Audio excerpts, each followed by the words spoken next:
Colorado's good. Colorado's team is good. I'd say Texas went in there and they won that game. I wouldn't say Bama just lost. Brock Purdy is legit. He's legit. Plain and simple. Oklahoma is legit, folks. Boomer Sooner. They might be here to stack. The Chargers, right? They got all the pieces, but they're not moving the right way. So I don't know. They have all those big names, and they can't stop a park car. He looked like dog shit out there yesterday. He's the reason we lost our coins. Josh Allen's trying to do too much. He got too cute. He really did. He got too cute. It is Russell Wilson and the Broncos. Guys, why were we acting this offseason like they were just going to be good after what we saw last year? What was going to change? All their receivers are hurt. Anyway. Russell Wilson's more worried about, what his next PR move is and, signing babies and shaking hands than he is, being a leader of his team. He doesn't even give out his phone number to his teammates. The guy's a bot. Damn, brand new bag for bro, but I didn't pay for it. I don't like spending that cash because I'm trying to savor it. What's going on, folks? Happy BTL Monday, episode 320 piece. As always, hold the fry, joined by your two hosts, Krabs and Javon, presented by Pickett Sports. If you guys aren't using Pickett Sports to track your bets, what are you doing? How do you know if you're winning or losing? Go download Pickett Sports, promo code Javon. You can also sign up your friends for some referrals and get some Venmos as well. Go check it out. It's free on the App Store and Google Play. Pickett Sports is goated, and so is Mr. Wager 27. Coming in with a sub bang, 14 months. It's Monday. Also, Javon's meat's still glued to these tonsils. All right, Mr. Wager. He still believes. Javon, great weekend from you. Absolute moose shit weekend from me with football plays, and we'll address that in a little bit. I owe you guys some serious winners in the football, college football, NFL, the whole 9 yards this coming week. My goodness. We got Kobe coming in with a sub bang. That's what I'm talking about. Keep the Colorado slander under 10 minutes, please, and thank you. Kobe, your request will be accepted. Honestly, not even going to talk about it that much. I've said all I needed to say about Colorado over the last couple of weeks. And last night, finally got to see the results match up with that on the field this weekend. So we've got a hype train, folks. W's level 1 has been achieved. We got Matt Lack coming in hot with a sub bang. Fins up. My goodness, Matt, if you're a Dolphins fan, you've got to be stoked because they might be the best team in football. And we'll talk about that too. We got Landon coming in with a sub bang, Javon, through Prime. 2 words, he says. Boom. That's all he says. W Landon, that's what I'm talking about. And a first-time chatter, Joe Mixon, first touchdown of the season today, baby. I agree. Feed him. Absolutely feed him. And yes, everybody's survivor pools and piss unless you follow the survivor pool goats and took the Browns. Javon, I am shocked. I'm shocked. And maybe you're still hurt. So if you don't want to talk about it, that's okay. But the Cowboys, with how good the freaking Cardinals have looked this season sneakily somehow, I know they were laying freaking 14 or whatever, but the Cowboys? Oh. I had the Browns locked in for a while. But no, then you didn't. Yeah. And then I went back and looked, and I was like, all right, you know what? The Cowboys, a lot of tough games left on their schedule, a lot of divisional games that I wouldn't really want to pick them in necessarily. So I was like, okay. I know I'm going to have it glued to Deshaun Watson in a couple games more than this week. So I was like, all right, let's go with the Cowboys this week, even if I didn't think it was going to be easy. I thought it was going to be like the Giants game, but they couldn't do it in the end. Could not get it done. The Cowboys, cowboyed once again. Hilarious to watch, even as a guy who's been vouching for the Cowboys this season and a guy who still believes in this team and thinks they'll be okay and still will make the playoffs. As a Manders fan, that was awesome to see. I mean, I can't deny it. That was just hysterical. Good to see the Cowboys are still the Cowboys as we get a Phil's Utley sub bang. Laporta touchdown free. How about Laporta getting absolutely fed this week, Javon? I started him in fantasy. W's. You're the one that pointed this kid out before the season. He's starting to get the rock. That's what I'm talking about. And the first touchdown of the season. Love it. Love to see it. He's actually putting up like historic numbers for a rookie tight end, which is super cool to see. W's. He's a stud. Undervalued, underrated, was a beast in college. We got Mad Skills, 41, giving out a sub bang to the community. W's. Let's get some W's in chat for my guy, Mad Skills. Maybe we'll get somebody else who's generous, blessing up with some sub bangs. Let's get some W's going for my guy, Mad Skills. And W, if you started Laporta this week. L, if you tailed the squad rides this weekend. Let's go ahead and rip the Band-Aid off, Javon, and get right to it. 2 moose shit squad rides this weekend, folks. I take full blame for these losers. Javon, I know you're a big Cal guy. I was a Cal guy too. That game was heinous. It should be illegal what Cal did to us this weekend. Not that they didn't cover. All right, Washington, Michael Penix looked pretty freaking good, although Cal handed them pretty much 21 points in that game. But Javon, for them to just go down the field and almost like they're about to cover and get our hopes up there, talk about some blue balls from the Cal Bears. That one stunk. Yeah, especially when the second half, I guess, I don't know exactly when he went down, but second half when they brought in their actual starting quarterback who got benched 5 minutes for the game for unknown reasons, that kind of sucked because their offense actually looked pretty solid in the second half. And obviously Sam Jackson didn't throw 3 interceptions either, which kind of hurt. But yeah, the fact that it even got that close after what Ben Finley did, the backup quarterback coming in and destroying that offense, was incredible. Yes. And incredible that Sam Jackson is causing fights with his own teammates before the game and getting his ass benched. Yeah, that's ridiculous. W. Richie Parlay. Somebody cashed on the squad rides. There you go.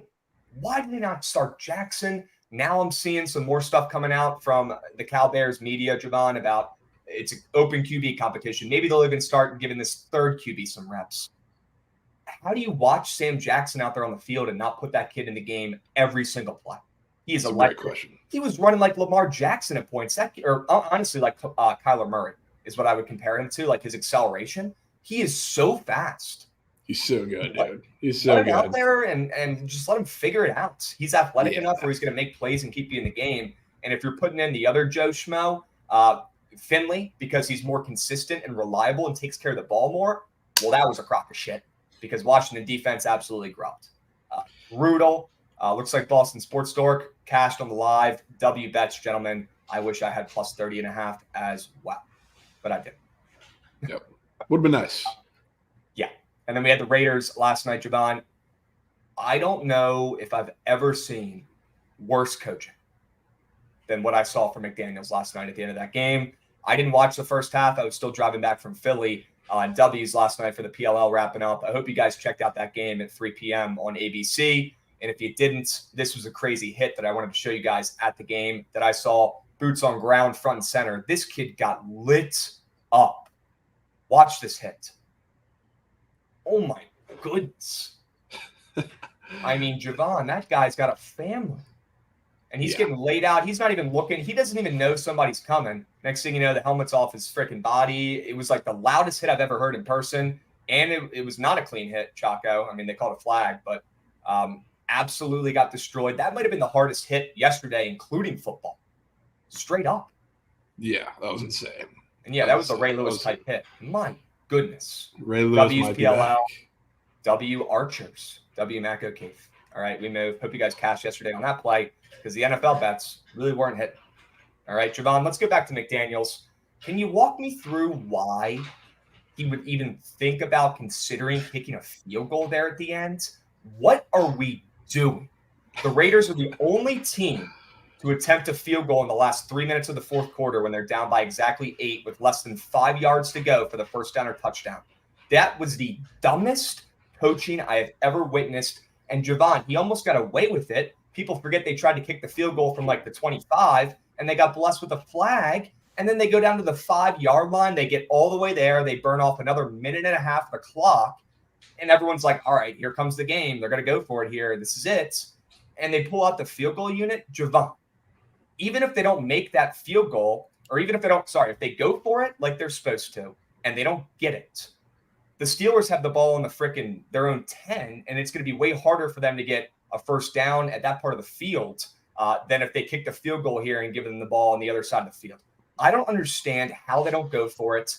It's almost like a win-win. You're in a better spot both ways if you go for it here instead of kicking a field goal, where if that's the case, you got to kick off afterwards. And then if you get a 3-and-out somehow, they have to punt and you have shitty field position. But if you go for it and don't get it, you'll get the ball around the 50-yard line when they punt again. That was the worst coaching ever. Absolute meltdown for McDaniels. Who let him in charge? This guy hasn't been able to coach for years. He's got to go back to being a coordinator, and he cost us serious coins last night. But that offensive line from the Raiders really didn't help either. Yeah, I mean, their offensive line was terrible, and that's one of the reasons that Josh Jacobs is not going to do much this year. But yeah, it didn't really make the slightest bit of sense. And I saw the quote, him saying you're going to need another possession anyway. But there's no way. Yeah, which you need a touchdown anyway, and you need to get a stop regardless. So I mean, if you're going to do it, why not do it with them backed up on their own 9-yard line if you don't get the fourth down rather than kicking off? And it ended up with his, like I saw a tweet, it was like Josh McDaniels' master plan, down 5 points, getting the ball at your own 10-yard line with 15 seconds left and no timeouts. That worked out really, really well. So, I mean, him and Brandon Staley just continue to impress me with horrendous coaching. I'm surprised he hasn't gotten fired yet. Straight up. Yeah. The only reason why he wouldn't get fired, and the only thing that would make this entire situation make sense, Javon, is if they're trying to lose and tank for a QB. Yeah, and to be honest, it's the only thing that makes sense. I think I kind of agree. I think the field goal attempt the first time where you had a little more time on the clock, like I don't think it was the right decision, but it's one that you kind of could live with. But now when you're down to, just above the 2-minute warning and you're on the 9-yard line, 4 to go, that's ridiculous. I love this meme, by the way. The Kevin James meme is all time. And keep it coming, chat, because they're hysterical. Okay? Let's keep moving and grooving here, folks. That's enough absolute rat piss talk about some of the worst coaching we've ever seen. They must be tanking, or McDaniels must be the most boneheaded coach in football. All right?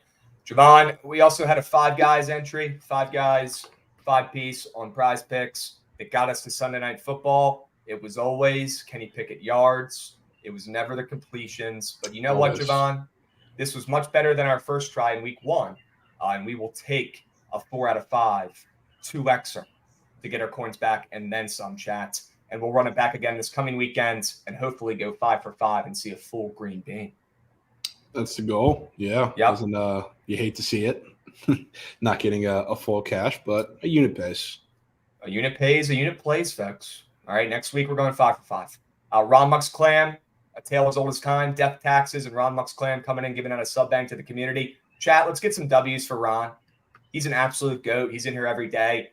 He's giving sub banks out, 5 times a week. W's. We got a hype train level 2. We got Chiote coming in hot with a sub bang. That's my guy. Can we talk about the Royals sweep over the Astros? Also, Yanks ML, Krabs lick me. All right, Chiote. I like the freaking Yankees. I will say I lean that way for the early games. And I promise we'll talk about that game before it starts, like we always do every single day. And Chiote, yes, we will talk about the Royals sweeping the Stros once we get to that game as well. We've got a ton to cover today. We're doing weekend highlights, and then we're going to go over the MLB slate, Javon. We've got Monday Night Football, and then, of course, the squad ride, and we'll talk some prize picks as well throughout the day. But, guys, thanks for joining again today on a Monday. New week, new bags. All right, brand new bag for Pearl. Didn't pay for it. Can we get the bankroll up this week? Can we get the bookies and piss this week, guys? Can we be on the offensive? There's a new iPhone coming out, Javon. It's titanium. I want it, and I need to go up 5 units this week at least to get it. It's that simple. All right, the journey to the titanium iPhone 15 starts today, folks. If you guys want in, you better tell my bets to scale because I'm going 5 units up this week. I'm getting that damn iPhone. I fucking love those things, man. Might be locked. Give me some winners. Might be locked. That could be the difference this week, folks. Plain and simple. All right, Javon, let's keep moving and grooving here. I want to go over. We'll show the Hail Mary, I guess, first. The Hail Mary parlay, which was absolutely atrocious. 3 for 5, although better than week 1. We're still moving in the right direction here, folks. Ohio State came through in a miracle. We'll talk about that in a sec. The Cowboys absolutely cucked us. The Browns came through. The over in Chicago and Kansas City was free. It was always the over. It was never the Bears. That was the worst bet maybe of the entire decade. And then the Raiders absolutely putting us in piss last night. That one stung. That stung. Good. Let's move. Let's groove. Let's talk college football recap from the weekend. All right, we're going to show this graphic. Folks, I had an absolutely terrible weekend on the gridiron, straight up. You guys know I know ball, plain and simple. I hope you figure that out with Oregon when they put that stomping on Colorado this weekend.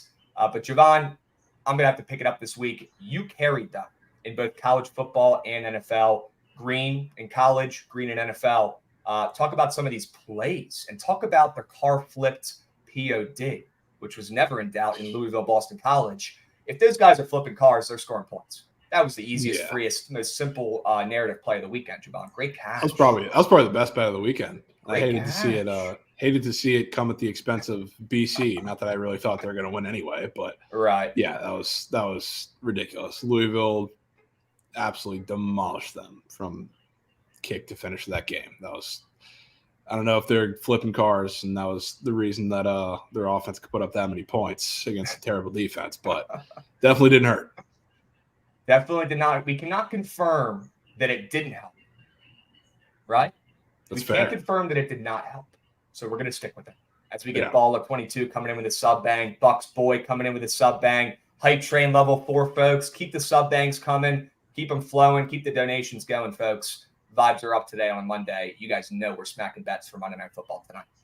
Javon, VT lost to Marshall.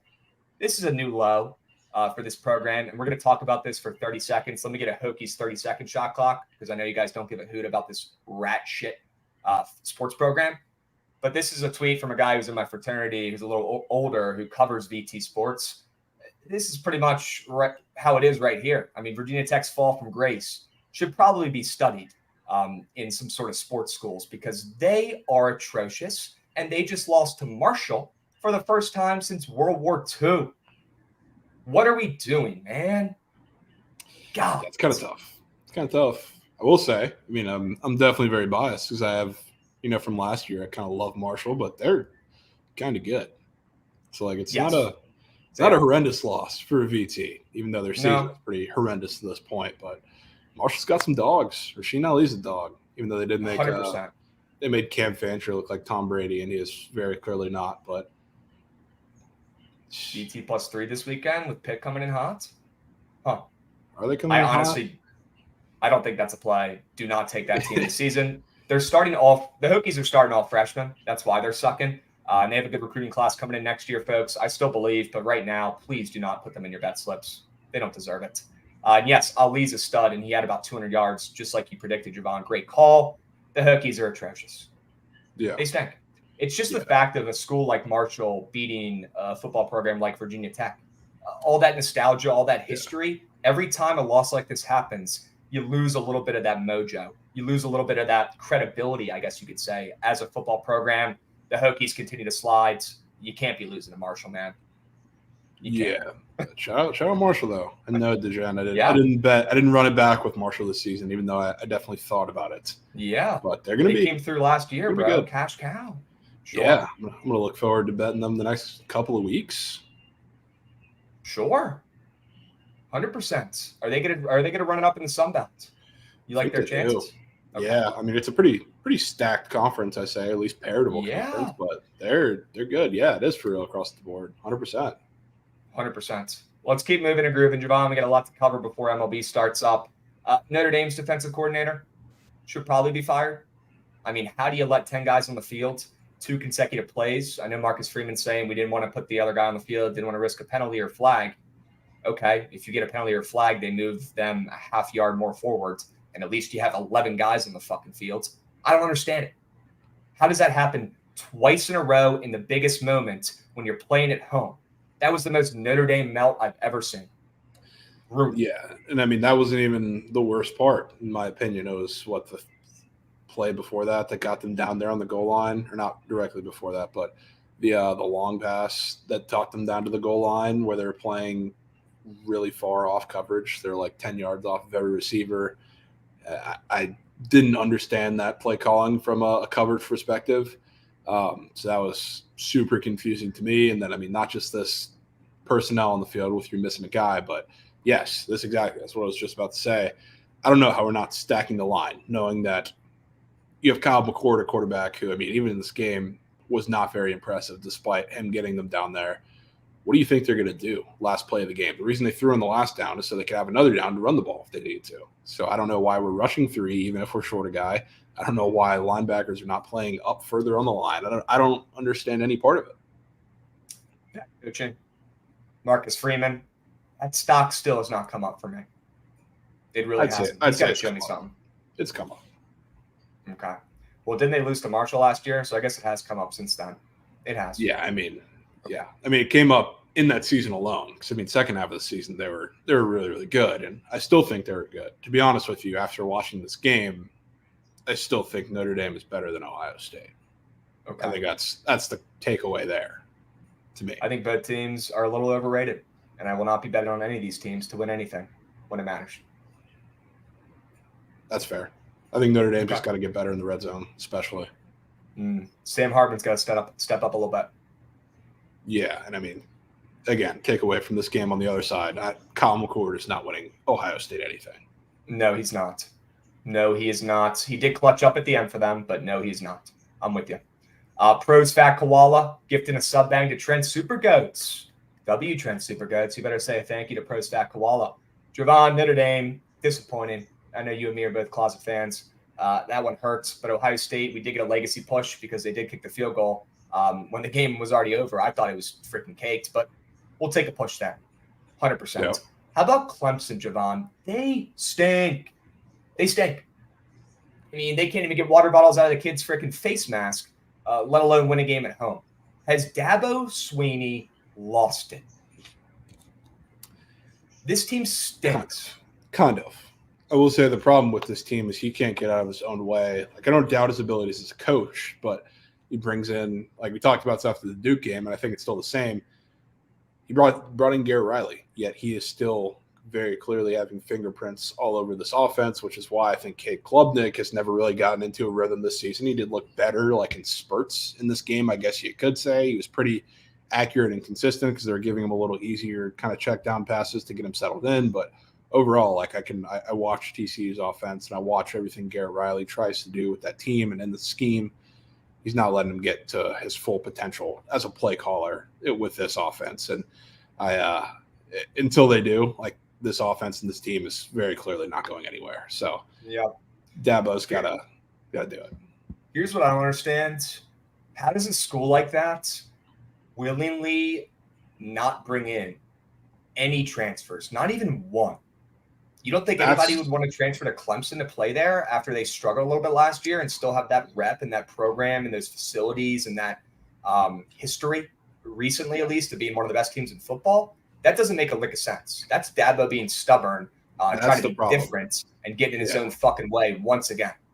Yeah, him never really caring about NIL is the difference there. Like that's probably a bigger issue than Dabo on like the actual X's and O's coaching side of thing, which they're never going to like. They've already grown their program obviously tremendously as far as who they can draw in, the facilities they have, everything about the program, but it's an arms race now with NIL, and he's not willing to get into it. So they're going to be stuck in this little middle gray area until they figure it out. Well, if he doesn't figure it out this offseason, he might not have a job come next year. Nah, I wouldn't say that far. He's like, with what he's done to this point, like he's not getting fired. It's like maybe after a couple years of mid, if they are mid, which I mean, they're still a decent team, of course, but like they'll push him out like eventually. It's going to take a couple of years of this, though. Yep. How about Kate Klubnik in clutch spots in the fourth quarter, literally not even being able to grip the football and throwing it like he was a 5-year-old? Did you watch that a couple times in the fourth? A little bit, yeah. It's just everything about that team, that offense, and especially him is just off. It's just off. I just don't get it. There's so much talent, and they just have not come through. I just don't think Kate Klubnik's that guy. And seeing him literally not be able to grip a football and throw it like a normal human in the spots where they need him the most tells me that he's not that guy. He doesn't have a clutch bone in his body. Yeah, 100%. Yep. That's it. Do you want to talk about this MLB game? Start up at a couple so we can still go through all this football talk and then get to Monday Night Football after? Yeah, I mean, we can. Okay. We can briefly. Yeah, let's talk about the Yankees game.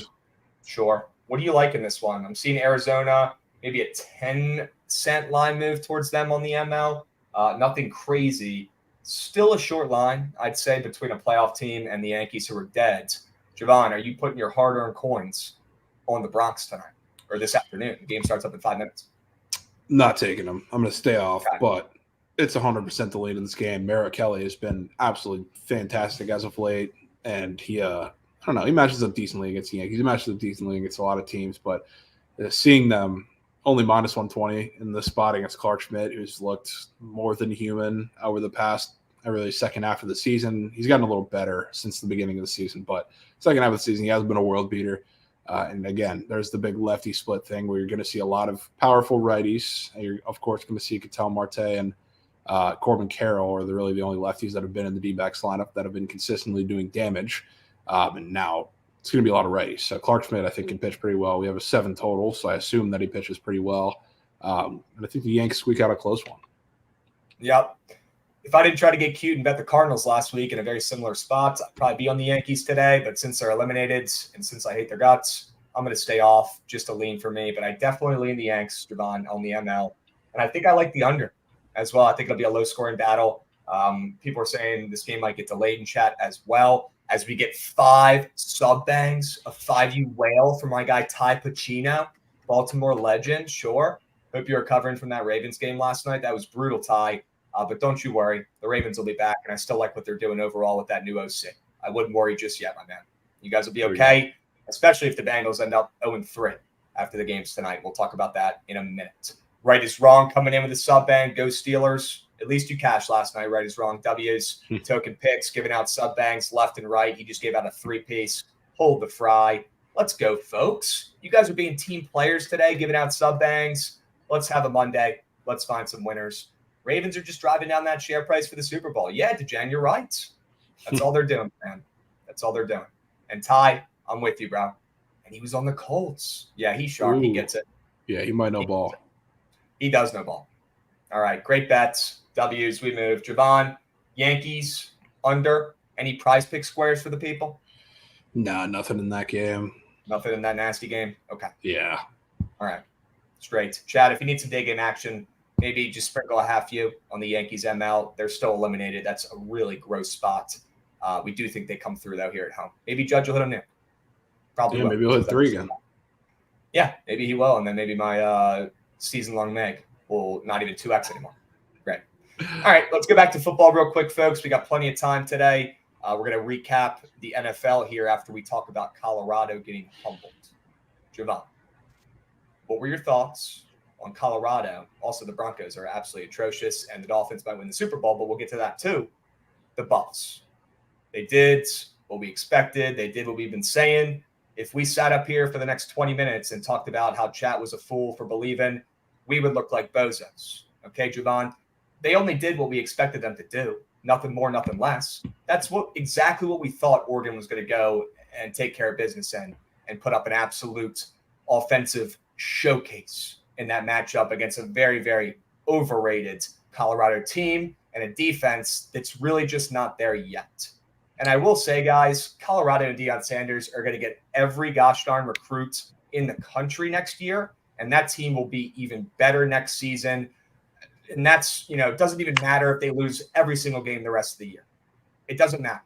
Everyone on earth is going to want to go there because Coach Brown's the coach, because they have had way more success early on than people expected, even without that game last night, and because of NIL. Of course, money talks. That's probably the most important reason. Javon, the kids on these teams are getting paid more than NFL players on their rookie contracts.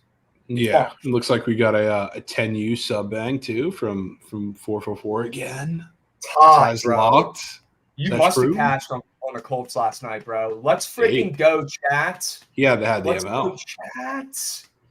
He might have had Colts ML, folks. Holy smokes, Ty. Chat. Let's get some W's going for my guy, Ty. 444 legend. Get your 4s going in chat. And OG Surge Stream GOAT. Let's freaking go, Ty. Let me know what you're on for tonight, my man. Need to know. Need to know. You just gave out a 15 piece, man. What a GOAT. W Ty. What a GOAT. Javon, talk about Colorado. I'm pretty much done with it. I don't really have anything else to say because what happened this weekend was exactly what I expected. I don't really feel like I need to gloat. I feel like that's just what they had coming to them. Yeah, I mean, they're a team that, at this point, yes, obviously we thought they were going to be bottom feeders of the Pac-12. They exceeded those expectations, but after the first couple weeks, people acted like they were going to be national championship contenders, and they're not. It's not hating to say they're an average team now, but they kind of just showed that, probably a little below average. So they'll be borderline bowl team, and it's not just hating Deion to say that. The offensive line is god-awful. Shadur is holding the ball a ridiculous amount, too, behind that offensive line. The defense is obviously terrible, too. They have exciting skill position players. So it's not really hating to say that they're going to beat bad teams and not even compete with any of the good teams. That's pretty much what they are. They're just an average team at this point. It's not really too crazy to say, but I 100% agree. Going into the season, I, again, thought they were going to be a little worse than they were, and they weren't. But next season, when they have a full season of, getting new guys in there, a lot more skill position players that are not coming in there for year one, who are going to be pretty comfortable in the system, they're going to be good. They're going to be a little higher up to contending. I don't know, the Pac-12 situation is going to be at that point, or where they're going to be, who exactly is going to be on their schedule in the Big 12 or whatever it may be. But they'll be contending for sure. Holy smokes. Look at this slip we're about to pull up, Goots. I just dropped it in the private chat from Ty, who smacked. What was this bet? Plus 13,000 he hit last night. Ooh. No wonder why he's blessing the community with some subbers. Dogs. Steelers ML, under. Josh Jacobs, more than 40 plus. Najee at more than 25. And Devontae, first touchdown. That's how it got that juicy. You'd love to see that. What a wager. Yeah. Holy smokes. That's called being locked. That's what we love to see. Yeah, that's dialed. W slip. Love it. Chat. Can we craft one of those up today? Can you guys feed me one of those for today, please? Need one. Let's keep moving and grooving here, Javon. Colorado plays USC this coming weekend. I think they're a 21-point dog. Do you expect much of the same? USC didn't look great. A little bit of the same. Yeah. I think this game, Oregon's defense is a little better than I think people give it credit for, especially the front sevens. USC's defense is not. So I don't think we're going to see Colorado get borderline shut out in this game. They're going to put up a couple points, but I do think too, USC, if they keep their foot on the pedal, like Oregon probably should have done for a little bit of the second half, it's it's just going to be even more of a shootout. After how public that over was in this Oregon-Colorado game this week, I think this is the week you go to it against USC, and it's the one that it's kind of square that it hits. Okay. I'm with you. I think you'll see an improvement on the offensive side of the ball from Shedeur and Colorado, right? Even without Travis Hunter, that was just an absolute flop, and we can probably expect a little bit more from them. So maybe it will be a square over in that matchup. Yeah, okay. They don't even have to be much better. It's just hard to be worse. Hard to be worse, 100%. Can we talk about the Pac-12 for a second, Javon? And then I want to talk about Oklahoma State. But let's talk about the Pac-12 because they deserve it. This is the best Pac-12 I have seen in my entire life. And I'm not that old. Is that fair to say, Javon? Yeah. Is this the best Pac-12 team, best Pac-12 conference full of teams? They've got, 5 teams ranked in the top 15, I believe, or top 20? 6 teams? 6 in the top 20. Holy smokes, folks. The Pac-12 is legit. And this is hysterical because they're pretty much disbanding next year. Guys, not only are these teams unbelievable on offense, they all pretty much have elite level college football QBs, which means when it comes down to college football time, they'll at least have a chance. And I know what the issue is for the Pac-12. And I know you guys are going to say, oh, don't hype them up yet because they do this every year. And then they get to the playoffs and they don't do anything, or they get absolutely blown out and embarrassed like they should have been. It ain't the same this year. Yeah, it ain't the same this year because you've got some of the best QBs in college football and some of the best offenses in the nation. And some of these teams have pretty decent defenses too. Okay, Washington looked pretty freaking good the other night. Utah's got a great defense. Some of these teams can play a little bit. And I know they don't have as much depth on both sides of the ball as SEC teams will. And that's kind of bit them in the ass over the years once they play those teams and face off against them. Where the SEC teams just have so much depth, they'll just pull away late and stomp on them when these Pac-12 teams, come out in the first and are a little nervous. That's not going to happen this year because you've got Caleb Williams, you've got Michael Penix, you've got a plethora of elite-level QBs who are going to keep these teams in the game, even if they don't have as much depth on both sides of the ball. I'm in on the Pac-12 this year.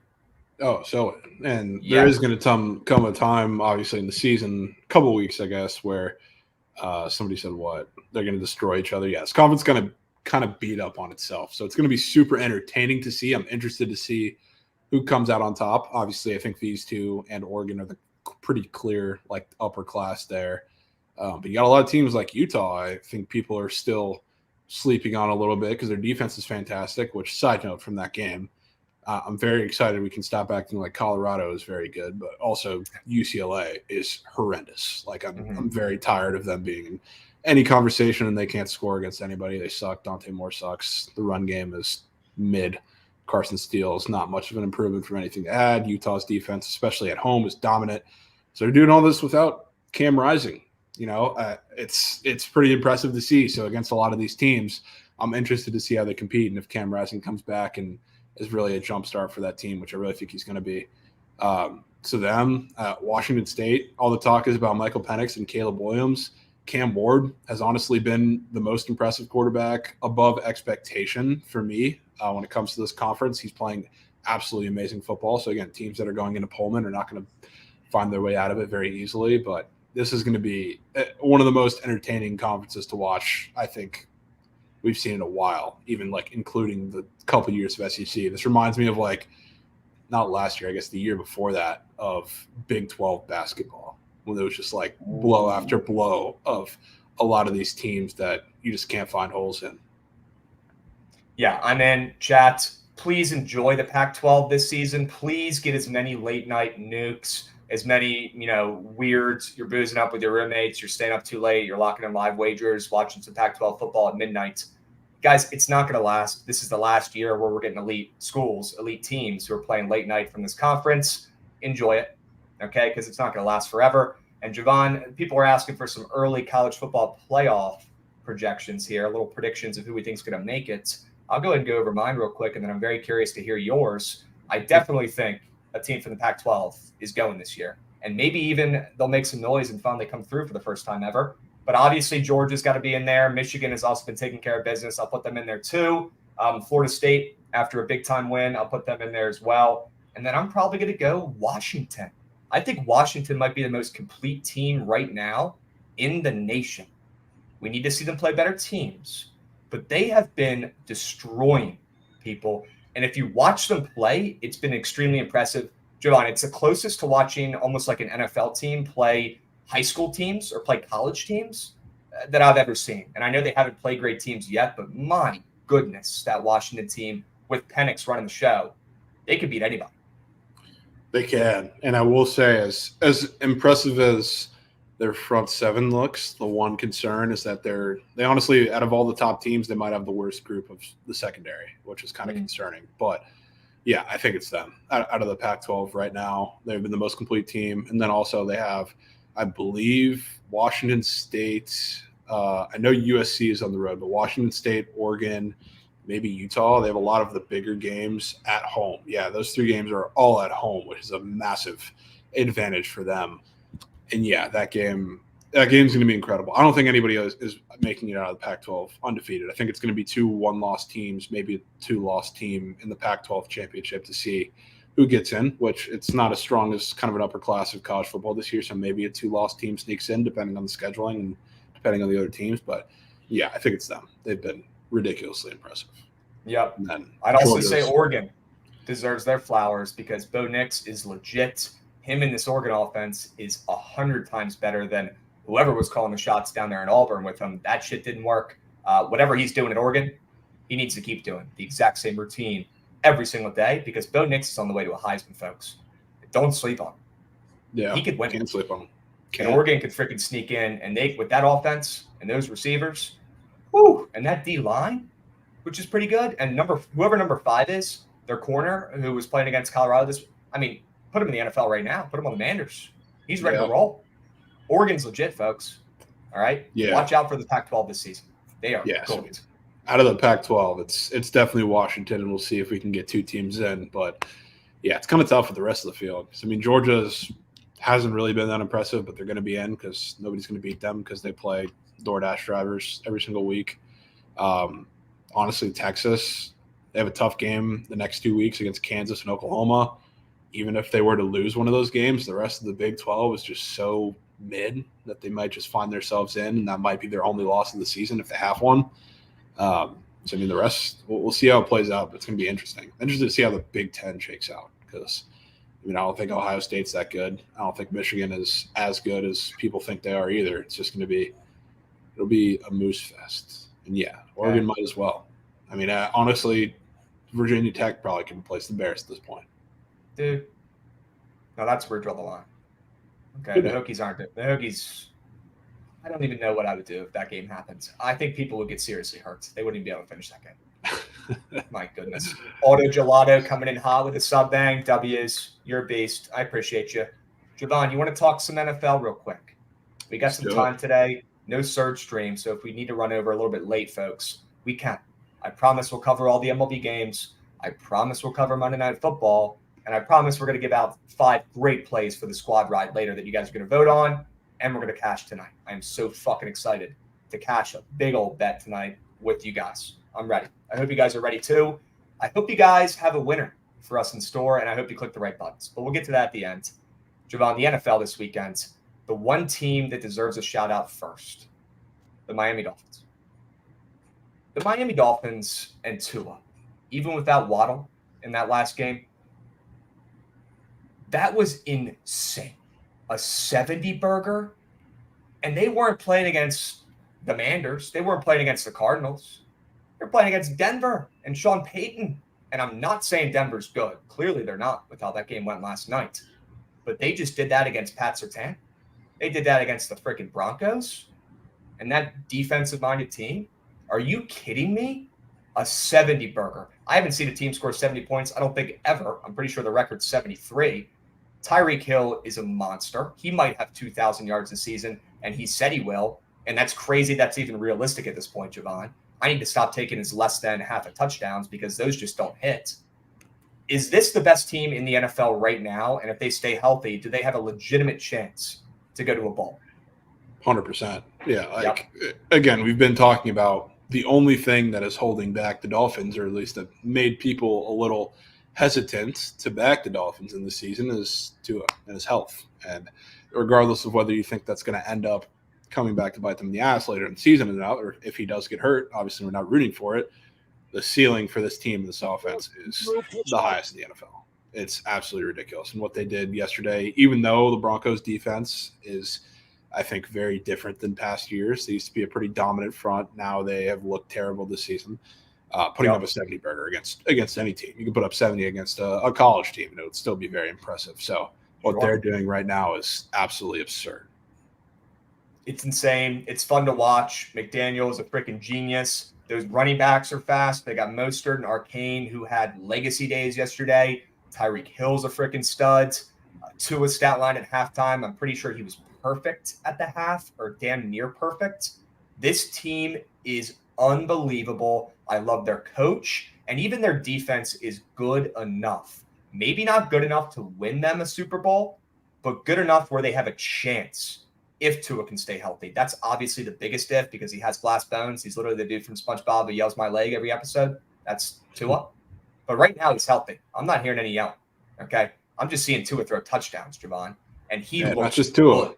Mike White, too, throwing to Robbie Anderson, burning Pepper Surtain in the fourth to put up 60. It's just Sheesh.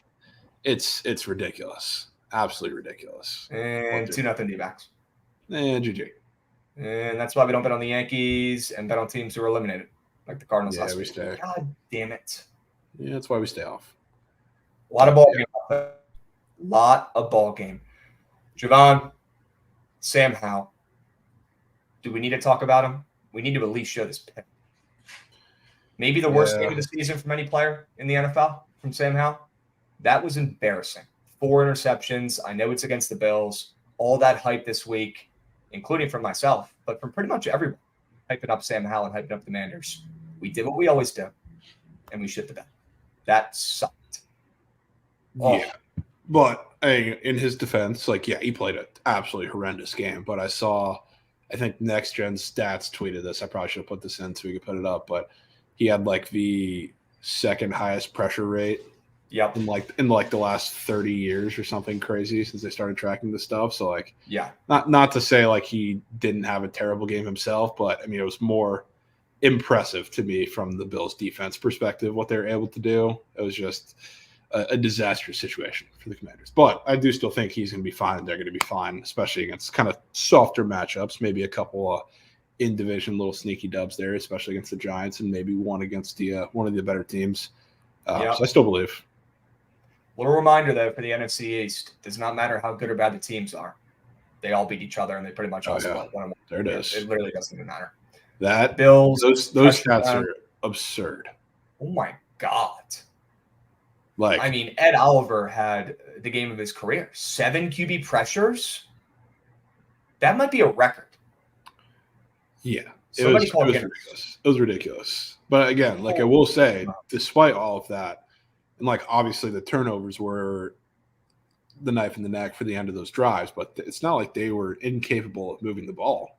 It's just there was always the mistake. And I know you weren't completely able to be tapped into the game, but I watched the 11-minute recap or whatever. Yeah, it's not like they were going out there instant 3 and out on every drive with just absolute incompetency. They were moving the ball and then it just ended in a turnover. So not that I guess it's some form of silver lining, but they didn't look good. It's just I still have a lot of hope for them. Okay. Good to hear. Makes me feel better because that was a disgrace. Sam Howell need a bounce back start this week. All right. Javon, talk about the Browns. Gas them up because you sniped them. You convinced me. You sold me on the Browns. I sneak nuked them. They came through. It was free. Deshaun played well. But let's talk about this Browns defense led by Myles Garrett, who, by the way, had to get double covered by both tight ends the entire game just for their opponents to have a chance yesterday. That's how fucking good he is right now, guys. And nobody talks about Cleveland. Nobody talks about the Browns because they're Cleveland and because they're the Browns and because their QB is a guy who everybody hates. So nobody talks about him, and the other teams in their division are way more exciting and more fun and cool. Nobody gives a shit about the Browns. But you know what, Javon? This defense deserves to be talked about, especially led by Myles Garrett, who deserves his flowers too. He might be the best defensive player in the NFL so far through the first 3 weeks. Yeah, and I mean they were double teaming him the whole time, but every single time, especially like there were a couple times in the first half where the Vikings were kind of staking themselves in the game. They were putting up a little drive to where you thought they're going to score points, and who makes the play to kind of shut it all down? It's Myles Garrett. They had one off the top of my head where they're driving down at the first half, which I honestly, they honestly like. I was kind of rooting for the Titans to score because I wanted Deshaun to throw a little more, but they went down towards the end of the first half and we're about to score and bring it in within one possession. And what do you know? Myles Garrett sacked to end the half because the Titans had no timeouts. I mean, this defense is absolutely ridiculous. I think it's the best defense in the NFL right now. And especially like starting its first 2 weeks with interdivisional games, which is very, very tough to do and does not happen very often. So now that they're coming back, yes, like the Titans are terrible offensively, so this isn't like the move the needle performance for me, of course, but I think we've seen enough to say that. So the defense is going to be there. And then Deshaun Watson, everybody acted like that guy was incapable of throwing the football because he had one of the higher pressure rates of last week. They had a rookie on TJ Watt for a majority of the games, and then when he wasn't, you had Jedrick Wills, who also sucks, on TJ Watt for a majority of games. That was the most efficient game. That was the most in rhythm game we've seen from Deshaun Watson, not just this year, but going back to last year since he's been with the Browns. Everything that's looked off with him has been a lot to do with timing and accuracy, and he was completely in rhythm. He was completely accurate in this game. You're going to see that.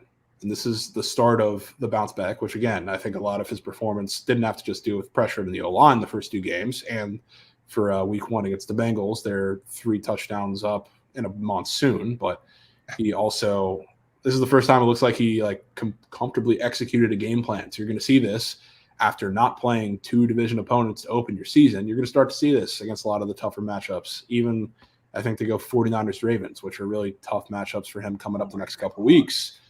You're still going to see some improvement. So stop acting like Deshaun Watson is incapable of throwing football.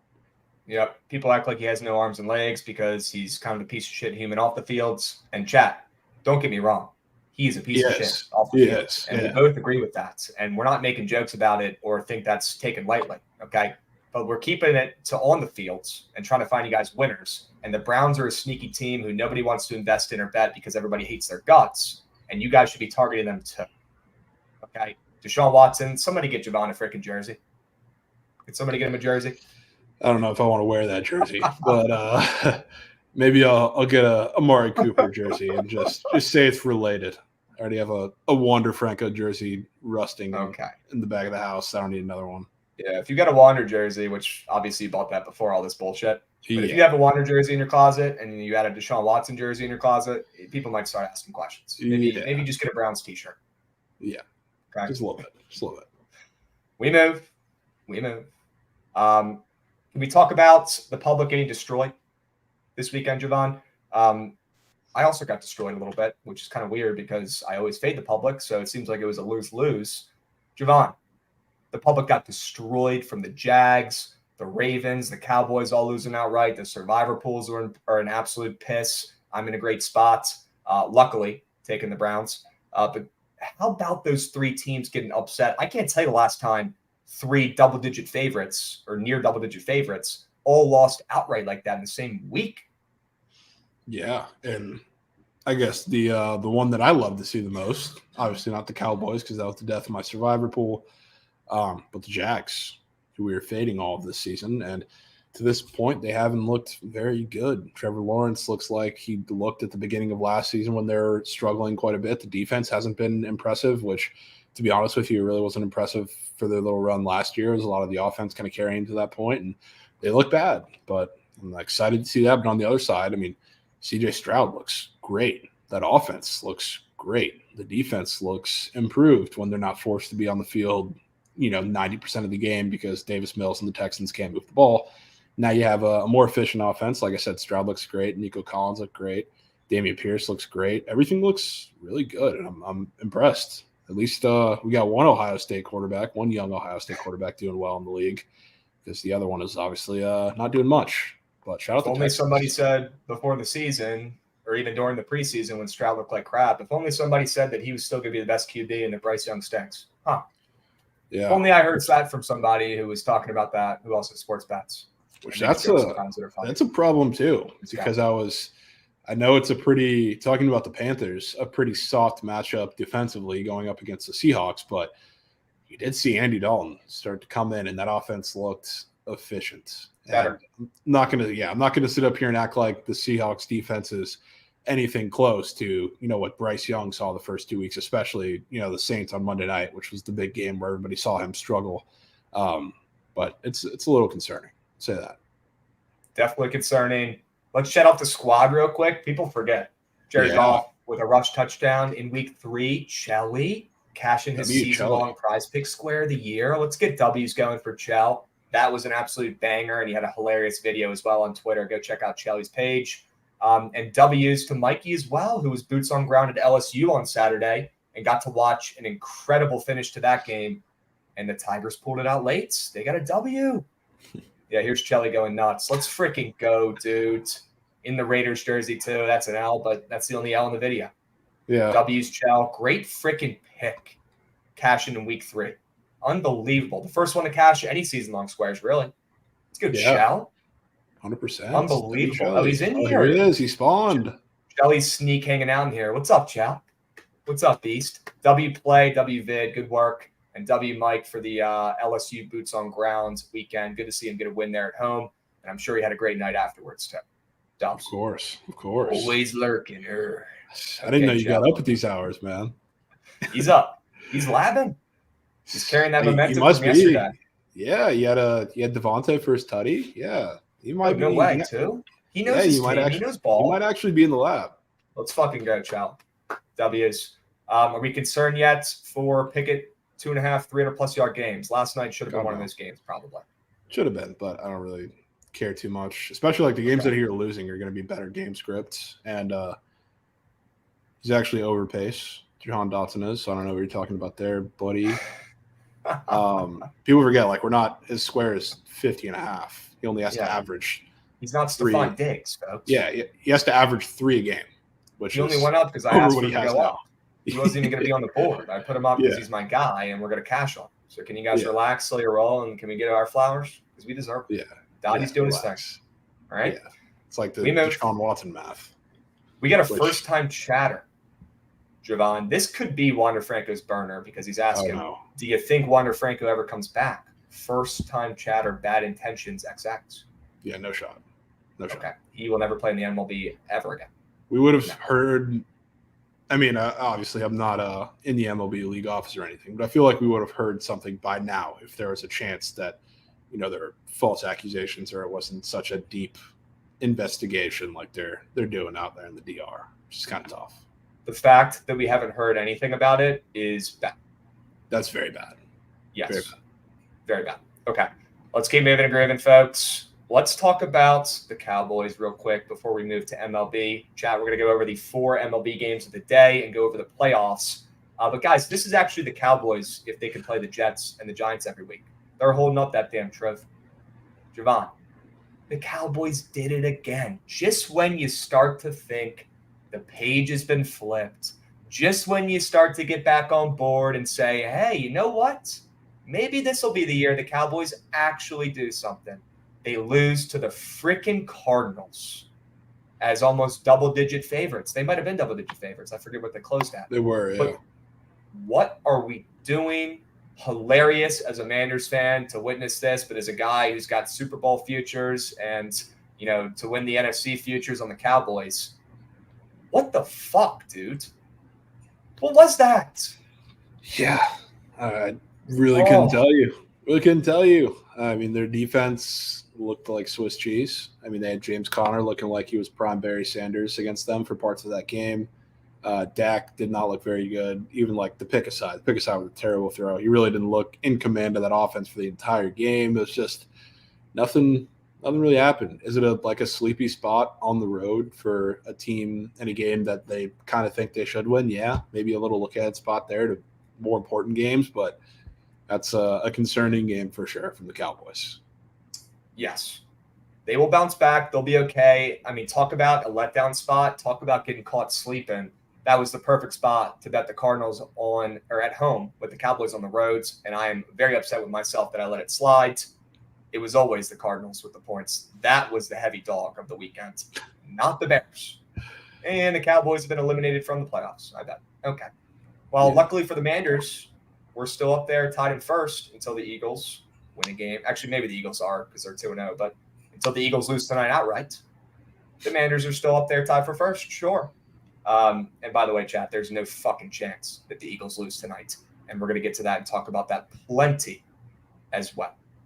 All right, let's move. A really good comment here from Wags Locks. This is something I've been thinking about for a little bit, actually. Pretty much just a segment where when something bad happens and I can come on really fired up about my sports bets, I think we might do that. I think that could be pretty entertaining. What Crab is super fucking pissed off about and wants to rant about for 2 minutes. We'll have to put a timer on it, though.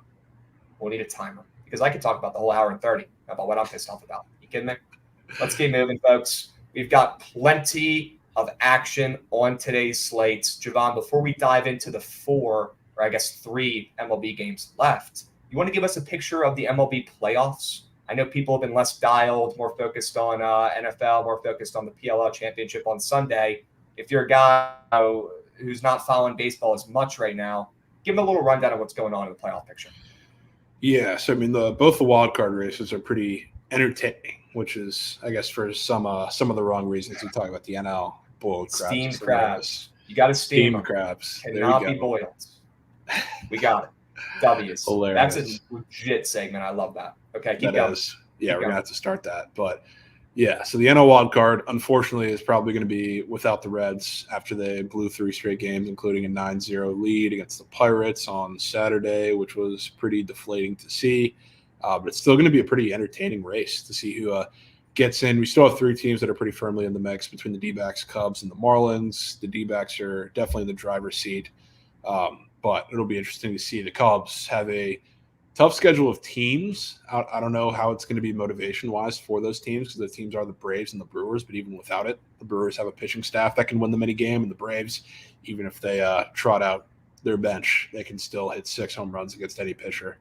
So it'll be interesting to see if the Cubs can hang in. The Marlins are kind of going back and forth between playing good and bad baseball. So, I mean, if I had to pick a team right now to make it out of those two, which I think it's going to come down to, I would definitely say it's going to be the Marlins. But it's going to be a very interesting race. So that's kind of the way that it looks in the NL. The AL, though, has a lot going on, especially in the West. I guess the Rays, in all likelihood, are now going to be in that wild card spot. They were pushing for the AL East title there with the Orioles, but now their entire team is falling apart, quite literally. You got Yandy hurt, leaving the game yesterday. You have Luke Raley hurt, leaving the game. You got Brandon Lau, who's now going to be out for 4 to 6 weeks, so obviously missing the end of the season and, in all likelihood, all of the playoffs. So it's kind of tough. I was coming into this last week pretty excited for the Rays at being a threat in the postseason, maybe even a World Series threat. I'm kind of off that train now with their entire team falling apart for injuries. So that's kind of tough to see, but the wild card is still going to be awesome in that race too. You see the AL West teams that are kind of shuffling through. We have Texas now leading the division by 2.5 games, so in all likelihood it's theirs. Then you have a pair of teams in Houston and Seattle who just came off sweeps this weekend. The Astros by the trophies of all teams, causing a little bit of chaos there, which is hilarious, absolutely hilarious to see. Yeah, you bring out that trophy. They're playing spoiler right now, which is crazy to see. So we'll see how they bounce back. They play each other starting in a series, 3-game series, I believe, today. So that's probably going to decide who makes this wild card race, assuming the Jays don't absolutely implode, because I do think they'll be in here. So it's going to be pretty awesome. Yeah, I'm stoked. Javon, the season ends on Sunday, so there's about, 5 or 6 games each left for each team, relatively? Yeah, just about. Some pretty good finishes down the line here. Could be like Mage, around the corner down the stretch. Could be Mage. Yeah, it could be Mage. People forget there's still baseball on, and playoff baseball is so fucking electric to bet on and watch. I am very, very excited. I hope you guys are too. And Javon, you mentioned a team who I wanted to bring up as a dark horse real quick, the Brew Crew. The Brew Crew reminds me a lot of the 2019 Nationals. The Brew Crew has a very good pitching rotation. Maybe they don't have Scherzer and Strasburg in his prime. He was pretty much unhittable and healthy for the only time in his career. but they have a very, very good pitching rotation. That's how they win. And they got a bunch of random McGees and a lot of veterans in that lineup who people probably wouldn't even know who they were until they see them in the lineup when they start watching the MLB playoffs. To be honest, Javon, I'm getting good vibes from this Brewers team who, just like the Nats back in the day when they went on the run, it might not be pretty, but they win games, they get it done, and they have that elite pitching staff and a really good reliever to rely on. Yeah. I would honestly feel better about the Brewers if they didn't have to go through Los Angeles and they had to go through Atlanta instead. Oh. That's my worry because that's what it sets up. That's where it sets up right now. Yeah, so cake. Oh. Yeah, that's going to be the problem. Plus, I mean, it'll be tough because they're first in all likelihood. I mean, it looks like right now it's going to be the Cubs too that they have to get through first. And if the Cubs do make it, I'd be worried about that. It's an interdivision matchup. I still like the Brewers. So as long as they can hit, that's the big thing because their pitching's going to keep them in every game. But yeah, this is Rowdy Tellez. Are you watching this? What is this? Striking How did this happen? Jesus Sanchez a couple days ago. That was hilarious. Bro, I missed that. Big Rowdy up there, big lefty on the bump, striking him out. Are you kidding me? That's awesome. Hilarious. Absolutely hilarious. He's locked. He is so locked. And low-key, Carly, I wanted to bring this up before I forget. We're not even going to touch on this because it is so fucking annoying. This might be more annoying than the Colorado gas. Straight up. It might be more annoying. It's worse. It's worse. So we'll leave it at that. We're not going to be talking about that shit. I promise you guys. It's ridiculous. And I need to find who came up with that segment idea. Who was the first one to put it in chat? Was it Rickster? Who put it in here? I want to get you a shirt, my man. I want to get you a shirt for coming up with that segment idea. Let me know in chat who it was. Who was the OG who let me know I should do that segment. So I want to send you a shirt. Okay, it might have been Rick. Javon, take us to the MLB slate today. We got 3 games left. It was Wags Locks. Yep. Can you guys confirm it was Wags Locks in chat? I'm 90% sure. Can we confirm it was him? Pretty sure. When's the next lab? Matt Gauthier, I'm pretty sure we're going to run one of those this week. Stay posted. Yeah. Okay, no surge stream. Probably Friday. Yep, no surge stream this week, guys. So we'll run BTL late. Definitely going to run it late today for sure. We have a lot of games to go over still. Wags, can you DM me, please? Can you please DM me so I can send you a shirt? W idea. Love it. Javon, take us through the 3 games left. Honestly, some decent looks here. What do you like? Yeah, so I mean, the first thing that I like on this board is the over Anaheim for this Rangers-Angels game, which, to be honest with you, I thought was a little high. We haven't seen many 9+ totals for the Angels over the past couple weeks. I mean, because of their offense and the way that they're just generally a dead team right now. And the Rangers have been playing good baseball. That's why they're kind of reemerging now as the favorite to win that division, 2.5 games up. So I assume they're going to win that division. All things stay the same there. I don't think the Astros or Mariners are going to sweep either team in that series. So I think it's going to be them. Their offenses look great. I do think they can hit up Patrick Sandoval, who is coming into this game on a streak of a decent bit of lack of command. He's been good, but when you watch the guy, stuff in the strike zone is not incredibly consistent. This Rangers team has been pretty patient, so I do think they're going to score runs off of him. They're going to generate a lot of base runners and maybe chase him early out of this game. Then we get into an Angels bullpen that's pretty bad. But on the other side, like John Gray hasn't been all that good either, and he's had his own little issue of command. So I think that comes into play too. And the line kind of reading part of this is the Angels offense has been so pitiful for the last couple of weeks. They've had random games here and there where they just score runs and they look like Barry Bonds. This feels like one of them where John Gray is on the road where he has been worse for a majority of his career, even if you take out, like there are people who take out the park adjusted numbers for Coors Field. Even going back to there, he's been worse on the road. This year, he's been worse on the road.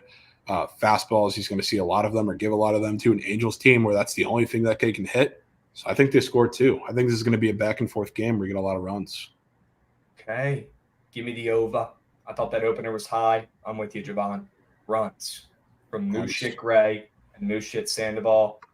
Maybe it's a little square with those 2 guys pitching, but how often are you seeing a 9 total with the Angels recently? Not a lot. I'm with you. Yeah. And I mean, I was going back, to be honest with you, the highest that I've seen in like the last week and a half is 8.5. And those have been the games that have like really been soaring with the Angels involved. So to see a 9 here, I know it's a Rangers team, and a Rangers offense has looked really good over the past week or so, but still feels pretty telling. Okay. Dubs, any prize pick squares in this game you like? I can't say I've looked too much because they didn't have initially stuff up for the Angels. They do now. Sure. You want to take a peep at them real quick? Yeah, the one that Okay. right off the bat stands out to me is Randall Grichuk here on Ooh. RBI.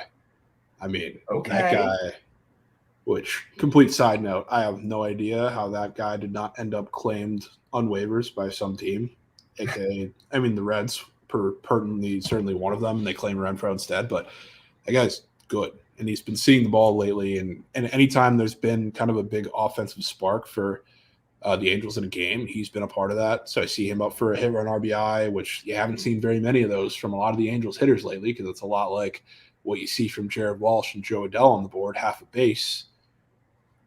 That makes me feel pretty good about some runs. But I do also think it does.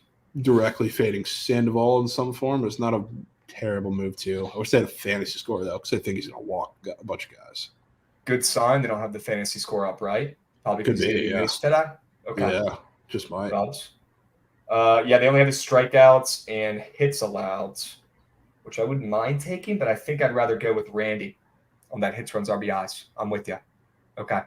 Any Rangers bats today, Javon? Because we do like the over, so there should be some runs both sides. And Phil Zutley in chat talking about Seager. Yes, he deserves a shout out.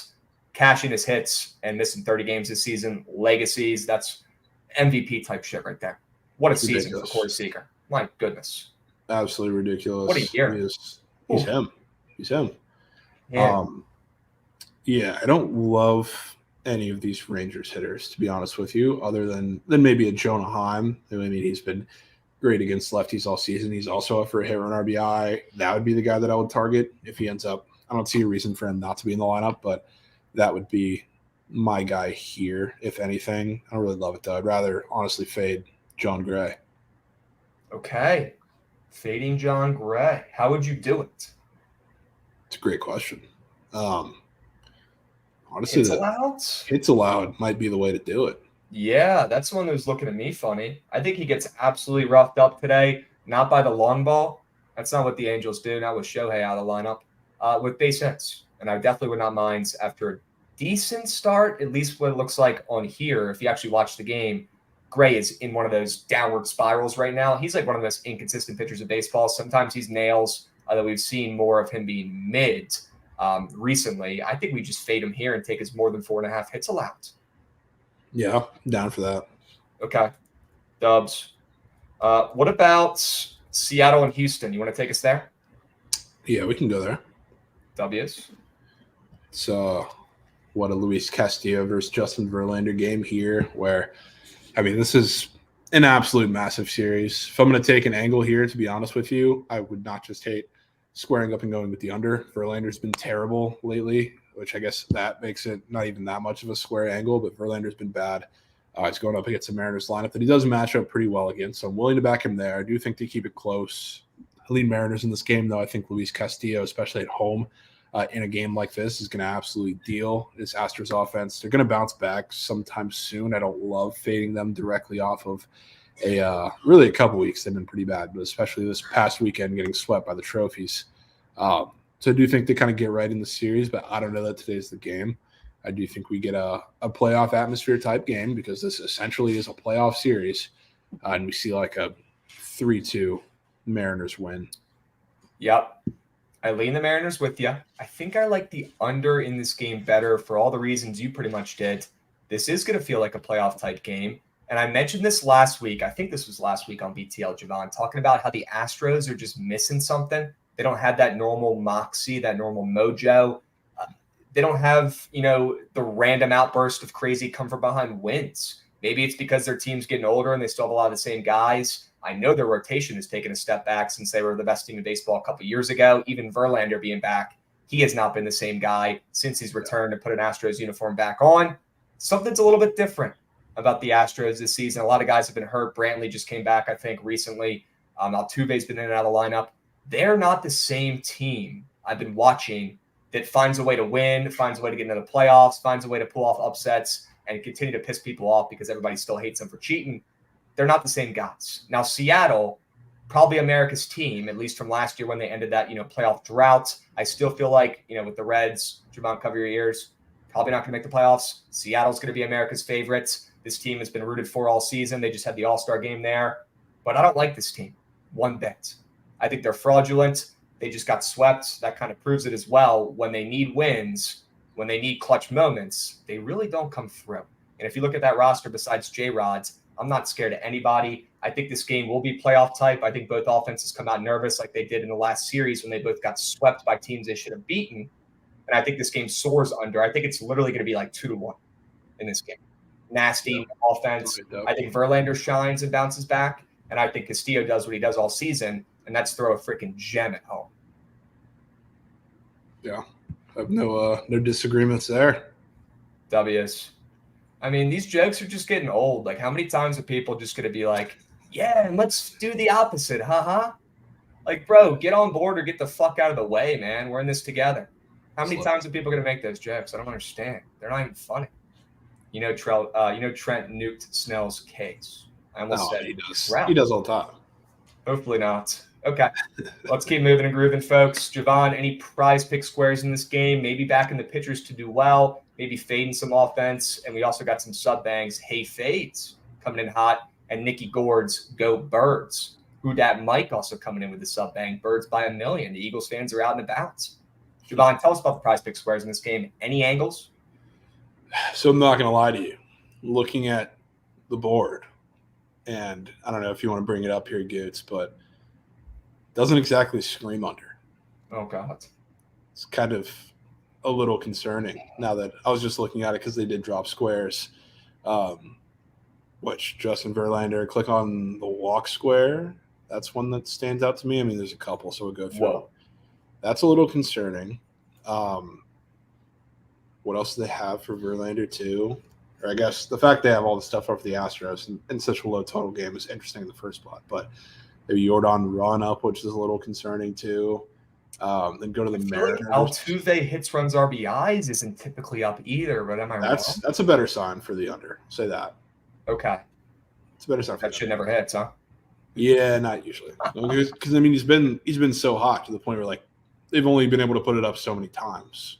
But yeah, that's a little concerning that it's up. But then I go on the other side. There's a lot of, I guess, Astros guys up, and then they have a Luis Castillo, that 2.5 earned run square.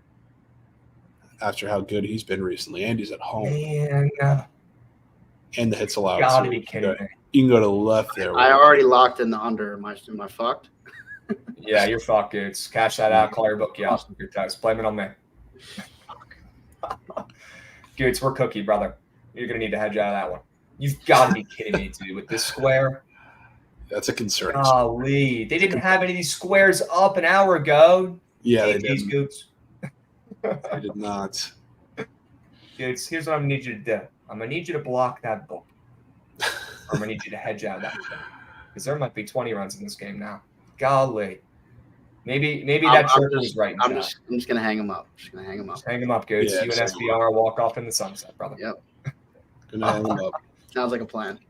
I will say the one like fade that I guess it doesn't necessarily have to be like it doesn't correlate with runs necessarily, but the one fade of Castillo that does make sense that I would kind of not mind was taking this under strikeouts. The Astros don't really strike out all that much. They've seen seen Luis Castillo quite a bit. So I think they put the ball in play against him at the very least. It is a pretty green square, I guess, look at the last couple games, but how much you got to put it lower against the Astros. So that's what I would say would fade Luis Castillo, and doesn't really have to go up and give out 7 runs himself. Just, I don't know, a lot of contact come from the Astros. Over or under, doesn't really matter, but definitely like the under strikeouts, less than strikeouts. Okay. All right. Well, after looking at these squares, Javon, I don't even think I want to fade Castillo anymore. Or back Castillo anymore. I want to fade him and maybe even take that more than 2.5 earned run square. That Verlander more than 1.5 walk square. Also looking at me funny. Those are 2 good looks in this game, folks. Maybe we stay off this under. because You know what else is weird? Speaking to us. I don't really know what this means because I don't think I've ever seen it, but you see Teoscar down there? Yes. He's up for hit run RBI, but he also has a 1.5 strikeouts. Yeah, like what? So you're telling me in his I don't think 4 at-bats he's probably going to strike out in 2 of them, and he's going to get a hit and run an RBI in 2 of them, and that's just going to be it? That is weird. That's really weird.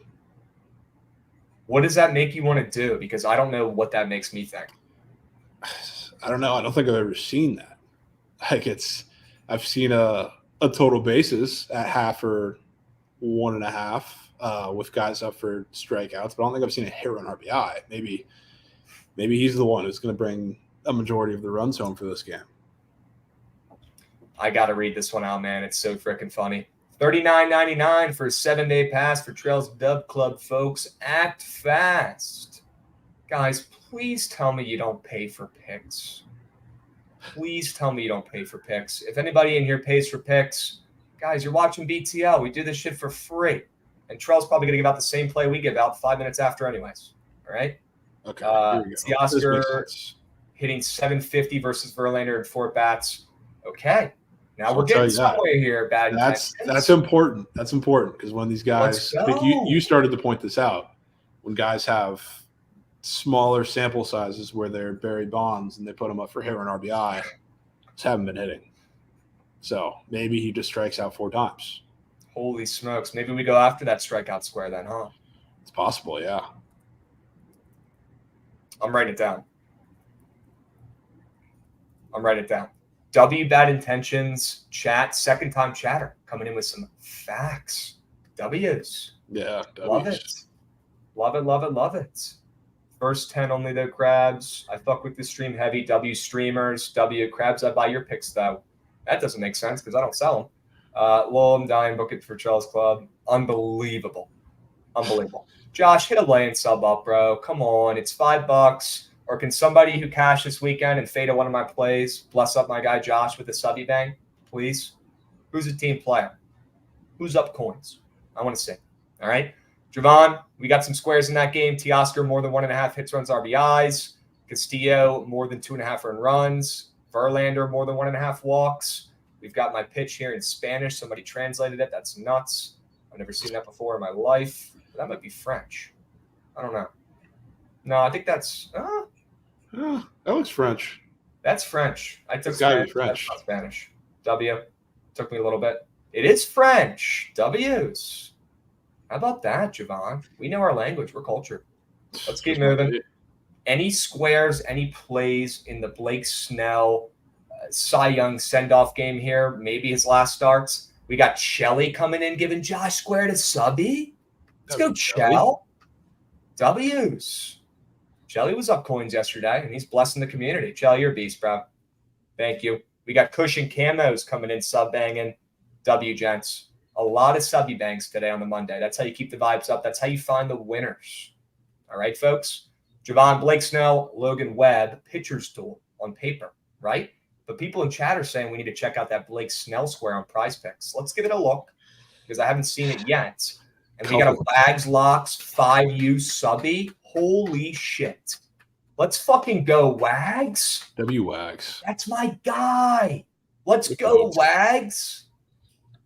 Bro, Wags, did you DM me already, dude? Because I need to send you a shirt. Straight up. All right? Let's freaking go. Thanks for the milk this weekend. Somebody tell Javon. Somebody tell him. Let's freaking go, bro. Shore shirt just paid for itself. Literally. W's. You guys are the best. I freaking love BTL. All right. Javon, finally, take us to the game before I interrupt you again. Jesus. This one was difficult to look at. And the square, I guess there's a couple of squares, but you can bring up the 1.5 earned run square, Goots. And Blake Snell has been fantastic. Obviously, he is the Cy Young. I don't think there's any doubt about that now. He's pitched against the Giants twice. He's gone 6 shutout with 19 combined strikeouts in both of those games. So this square being up is very, very weird. Dude, you've got to be kidding me with that square. This had to be the one they were talking about in chat, right? Yeah, probably. That one, and to be fair, though, on the other side, there is a walk square that's up. His 2.5, which it is 2.5, but with what he's been doing lately, he's been very impressive. But his blemishes have been walks, not hits. So, I mean, that's, I guess, a positive for Blake Snell. Maybe he's not going to walk the ballpark today. One of the starts, he didn't walk anybody against the Giants. The second one, who was a little more recent, he walked 4. So it's kind of tough to see. But on the other side now, back on the negative side for Blake Snell, you want to go to the strikeout square?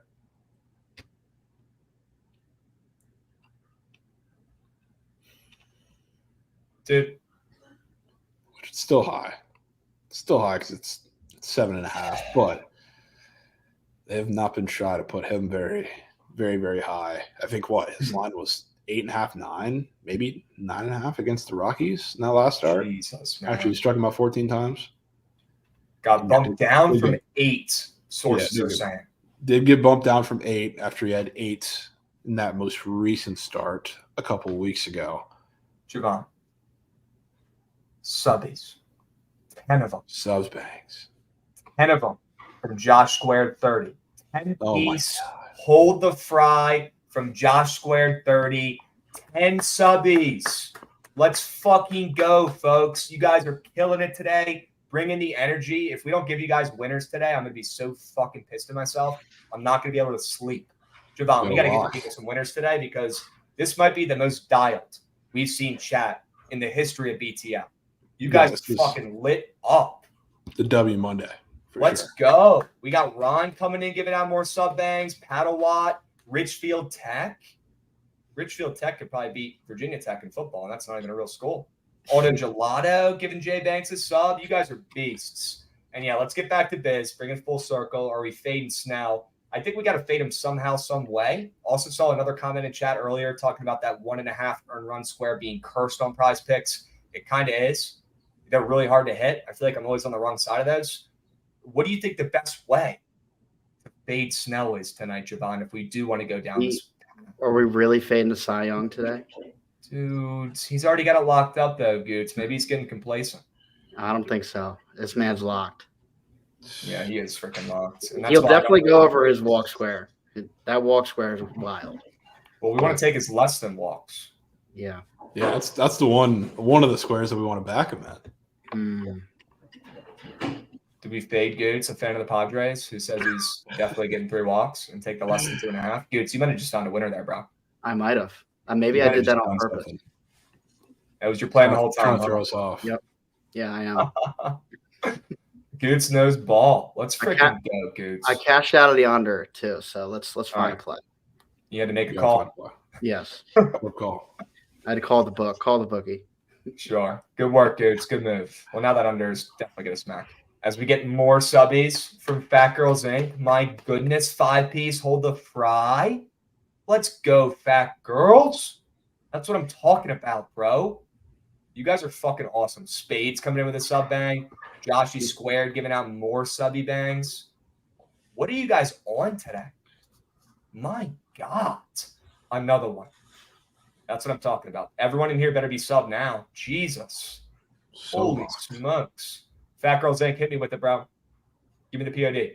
Javon, I'm with you on the walks. I'm too scared to take his less than strikeouts. And if I'm too scared to do it, maybe that means we probably should stay off because I'll fucking bet anything.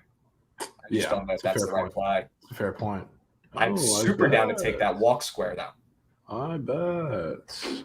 Yeah, I'm down. It's Godwin's, huh? Yeah, he'll be one of the guys. There's going to be a couple of guys. We'll talk about that when we get there in a second. But 100%. As Richfield Tech with the voice crack comes in with another sub bang. Alan Pedley sub banging left and right. You guys are freaking killing it, dude. Holy smokes. And yeah, Snell's a strikeout demon. I think I'm good on fading that, baby king.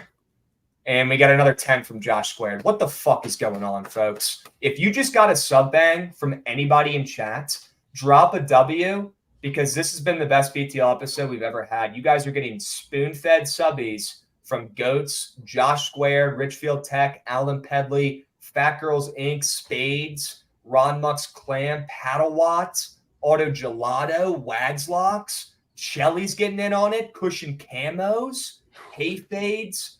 My goodness. Mickey Gordos. So many bangs. If I missed anybody, Just know that I appreciate you. But you guys are going fucking bonkers right now. Let's go. Come on. Love to see that. Come on. Let's go. Thankful for all you do, fellas. You know what? It's good to hear positivity in the chat every once in a while. And I fucking appreciate you, Richfield Tech. Let's keep the vibes up and let's hit some goddamn bets tonight. Let's do it. Why not us? As we keep getting more. Link 44 sub banging. Glitchy AI sub banging. Auto Gelato giving out another sub. Holy smokes, guys. Now we need winners. Yeah, Carson, you're getting them. We'll stay on the screen for another 5 hours if we have to. We're getting them. And yeah, the college football cheat sheet, college football meat sheet, Javon, we're going to need to run that one back. Yeah, we might have to. Shit, dudes. Might have to. Fluffy Bears sub bang. Mad Skills, another sub bang. Holy shit. Let's go. Come on, folks. Let's fucking go. Yeah. Chat is locked. 2 words. Yes. All right. Javon, it's football time, brother. We just went through the baseball games. Let's recap real quick. Texas and LA, we like the over in that game. Yep. Maybe some Gray, more than 4.5 hits allowed, and Gritchick, more than 1.5 hits, runs, RBIs in that game. In Houston and Seattle, initially like the under, but now we're probably getting a little bit scared off by that. Looking at the prize picks board, maybe this is just a prize picks game we target, folks, because it's very sketchy. Verlander, more than 1.5 walks is a very good look. Might be our best looking square, in my opinion. Castillo, more than 2.5 earned runs allowed, Javon. That's super weird. And Teoscar, more than 1.5 strikeouts. He's either going to have 4 strikeouts today or he's going to have 0 and hit 4 home runs, because those are the 2 weirdest squares ever. And we just got more subbies. Oh, my whales. I don't even know what to do right now. Do we just stop the show? Well, do we bring these people up? To hang it up. I don't know. Do I send them thank you cards? What is going on? It's just a ridiculous amount of bangs. This is fucking electric. Absolutely electric, folks. W's. And no, I'm not twerking. I'll give you something better because you don't want to see that. You might go blind. How about a winner for you tonight? Because I fed you some new shit plays this weekend. How about I just give you a good old-fashioned winning bet? Whatever happened to just giving people winners? All right? That's what I'm going to do for you guys today. This is the best community in the world. Whoever just said that in chat, I can't even click on it because you guys are spamming so many freaking chats. As Ball Up 22 gives 5 more fucking sub bangs. Dude. So many bangs. Dude. This is just how you lock in on a Monday, man. This is how you do it. This is what you get when people understand that you're working hard, you're putting out meat sheets, you're showing up, you're running the shows, you're engaging with chat, you're finding winners, you're getting fucking sub bangs from DeGen. That's what I'm talking about, folks. I'm not even going to go over plays because this is ridiculous. Like, you guys are absolutely unbelievable. If I start going over plays, you guys are going to sub bang you again. This is nuts. We got Breezy 1K coming in with a sub bang. Ball of 22 gave out 5 more. Fluffy Bears gave out a 5-piece. Lembong gave out another sub. Vidon FG gave out a 5-piece. Ball of 22 is giving out a bazillion subs in this app. Holy shit. Let's go, chat. Thank you, guys. Thank you, guys. Seriously, you're awesome. Okay? This is what we need to keep the vibes up. This is what I needed after seeing that Mander score last night. Exactly what the doctor ordered, guys. I am stoked. You guys are the best. I love you guys. Best chat out there, sharpest chat out there. And you guys are a donation station right now. And I ain't talking about losing bets. I'm talking about the rare, good kind of donations. You guys are killing it with the subbies. We got Breezy coming in with another one. Holy shit. It ain't stopping yet, folks. This is nuts. Let's fucking go. All right, now we get back to it. You guys are great. And we get 5 more from Ron. See, that's what I'm saying, Javon. As soon as I start talking, we get 5 more sub bangs. Have we got anybody left at this point? We might be on here all day, folks. I'm not fucking leaving. I got all day. I'll clear my schedule. I got to piss. Like, I'm going to. Oh, dude, dude, nobody's telling you can't piss, bro. Just go piss. Is there a bathroom break rule? Go piss, Goods. You're good. Please, take your time. Wash your hands, all right? Get out of here. Goods. I freaking love Goods. Can we get some W Goods in chat? He's been absolutely killing it. Sure, there he is, Goods. All right, I take back my W Goods comment after he flashed that. No, that was me. Yeah, that was you. Oh, yeah. Don's trying to fuck with me. Devon, Goots, go take a leak, bro. We got work to do. Mad Skills, hype and chat with a buck. That's what I'm talking about. 24-hour BTL stream. Mad Skills, bro. I don't think I have the facilities for that one, unless you want to watch my eyes be closed for about 8 of those hours. Yeah. And I don't think you do. Austin Rendies coming in with a subby. Ron giving out 5 more. Dude, this is nuts. Crazy. Devon, you got anywhere to be? You got a hot date later? Or you got some time? Yeah, not for a minute. Not for a minute? You got some time? Yeah, I got some time. Okay, good. Yeah, get that picture out of here, bro. I hate that picture. The picture is just what made him stand like that? That the was math does not check out. I don't know. I don't know, dudes. I don't know. So ETL pays for Trent in Hawaii. Let's give Trent a freaking winner overseas today, and let's pay for that flight home for him. Let's get him to tell the squad ride, folks. I'm in. All right, guys.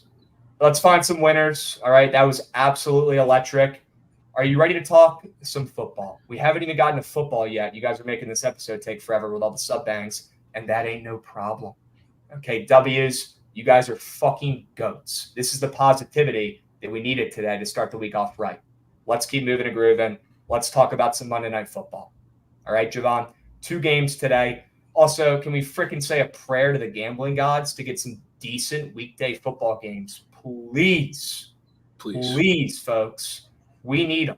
All right, and honestly, now that I just said that out loud, Javon, maybe we will get some good games because we are a little bit due. All right, but these are 2 weird matchups. All right, let's start out with the first game. Let's talk Philly and Tampa. Javon, give me the Bucs report. I'll shut up. The people need to know from the source, a rare Bucs fan. What do you like tonight? I like the under. I'm a little scared. This is probably a little more fan talking when I'm talking about the side. Bagging the Bucs, it looks like the sharp play on the board. PODP from downtown. Motherfucking Pete, my guy. Love you, Pete. Thanks for the 5 subs, my man. Heavy Bets also coming in with a subby. You guys are freaking awesome. W, Pete's. W. Javon, keep going, bro. Keep ripping. Yeah, I like the under. Like I said, from a fan talking, as far as the side goes, it concerns me a little bit, kind of buying high on the Bucs. Because, I mean, to be honest with you, I didn't believe they were going to be this good. I think people are starting to figure that out now. But this is a situation where, like, Baker Mayfield's look good, the defenses look good, but they played the Vikings and the Bears, which concerns me because they're 2 semi-A-plus matchups for Baker Mayfield to kind of be comfortable. I don't think he's going to be able to be comfortable today. What is this? The Eagles' ATS performance. They've been kind of average as a road favorite, but they win. But they've won their last 10 games outright, so it's not pretty. But I don't think it's going to be pretty. No, it won't. Yeah, I mean, if I had to take a side, it would be the Bucs. I do think they lose a pretty close game, but I like the under a little more because, like I said, this is a much tougher matchup for Baker Mayfield and the weapons around him. We talk about like Baker Mayfield. The one thing that he's been really good against so far this season has been the blitz, which the Vikings brought up a lot against him in week 1. So he was good. And the Eagles are not going to have to blitz because they get just pressure with their normal front 7 and their defensive front. So he's going to get pressured, but they're going to have cover corners who are doing pretty well. Like Mike Evans on Slay, that's going to be great. He's going to get locked up today. He's in a lot of boosts I've already seen so far. So I don't think he's going to have all that good of a game. Then you have kind of the issue of, the secondary is pretty beat up. Who else are they going to put behind them? I think it's going to be a lot underneath, which is going to be longer drive for the Bucs, which is how Baker Mayfield and the offense has kind of sustained itself to this point in the season. So I don't think it's going to be a lot of big plays. Like I guess somewhat we saw in the Bears game with a couple long Mike Evans receptions. So I think it's going to be dink and dunk a lot for Baker Mayfield and slower drives. And on the other side, Eagles offense really hasn't proved itself. That's a tough scene for Josh there, but Eagles offense has not really proved much, and this is again a tough Bucs defensive front 7 as well. It's really stout against the run. So when you look at like what did they do last week against the Vikings in prime time, where everybody saw DeAndre Swift go for like 28 carries and 200 yards.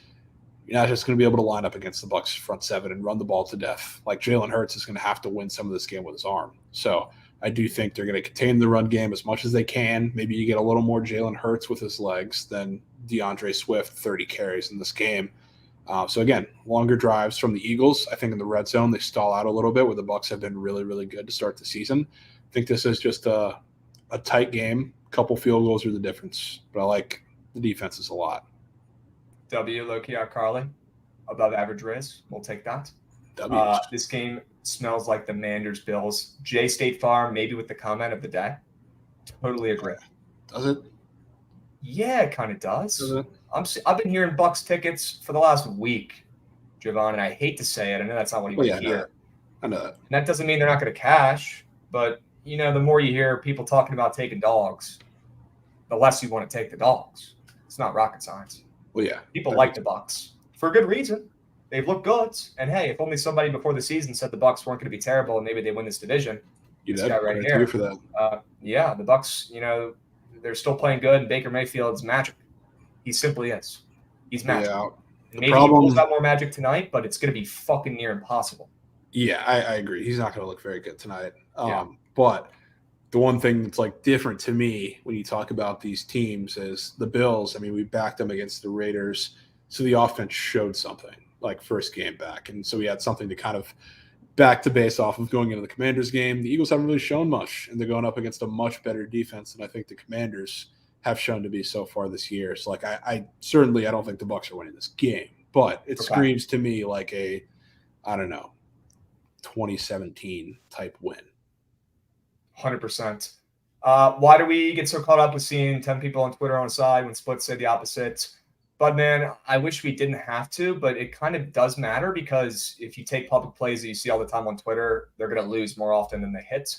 I wish that was not the case, but it just simply is. You never want to be on a public play in the NFL ever, ever, ever, ever, ever, ever, ever. Does not mean that public plays don't cash. They do sometimes. But more often than not, in the most bet sport, the most popular sport, guys, use your brains. Vegas doesn't look like it does. The Aria doesn't look like it does. They're not building new resorts and casinos. They're not building the Fountain Blue out there by sports bettors making money. Fade the public in the biggest sport, and you win, and make sure that guys like Trell are not on your same play on Twitter, and you go about your day. Javon, the Bucs, only team in the NFL to not allow a takeaway. Very impressive. Yeah, I mean, that's going to end tonight. That'll end tonight. Yep. Is Baker interception square up on Prize Picks? Yeah, it is. No way it is. It is. Oh, no. I wouldn't be surprised if he throws one that ends up in the end zone for the Eagles. Oh, no. So you liked that square before I even brought it up? Yeah. And, I mean, I took a stab at it last week with the Bears, and it was kind of teetering on not being on Prize Picks because of the juice was kind of flip-flopping with the under. It was minus 140 to the under, and now it's obviously a much, much better defensive team, but it's minus 125 to the over now for a pretty significant reason. Am I seeing DeGen PODs in chats? Is he PODing Baker interception? Chad? Oh, no. He sprinkled on first TD Eagles defense. Ooh. If that's a tweet from DeGen talking about his POD, I love when he does his POD tweets and it's just a plus 8,000 bet or some shit. Yeah. It's this is a POD if it hits. If not, it's not a POD. WPOD jigs. Eagles touchdown plus 550 POD. Yeah, I'm guessing that's just any time in the game, Eagles defensive touchdown or special teams. Should be minus 150. Okay. W's should be minus 150. Already seen it. Okay. And Baker's absolutely thrown a pick. W's to Jen. I'm sure we can get down with that square. Javon, any other squares in this game? I have been seeing some A.J. Brown slurpage on the feeds. I woke up today trying to target this guy because I liked when I saw him and his QB bickering on the field during the last game. More often than not, when that happens, you're going to see that guy get fed the rock, or at least you're going to see him get some targets in the following game, especially a stud like A.J. Brown, who, by the way, chat, had 11 touchdowns last year, hasn't had one yet this year, and I will be betting him ATTS today. I don't care if that's public or not. All I'm seeing is his yards, Javon. I'm seeing his yards is extremely public, not seeing as much ATTS. So I think that's how I want to back him. But is there any way to back him on Prize Picks, or if not, anybody else in this game?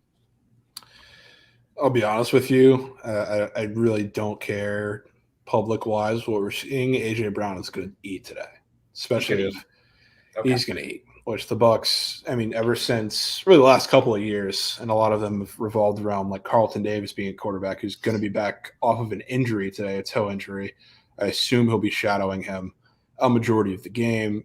They just let number one wide receivers eat on them. Number one wide receivers and tight ends, but especially like if you remember some of the games off the past year that I can remember off the top of my head, Tyreek Hill, 200 yards in the first quarter against this defense and against the same scheme and number one corner that's going to be seeing A.J. Brown today. There's been a lot of instances like that. Justin Jefferson last week too week one actually went over 100 yards in the first half. He was feasting.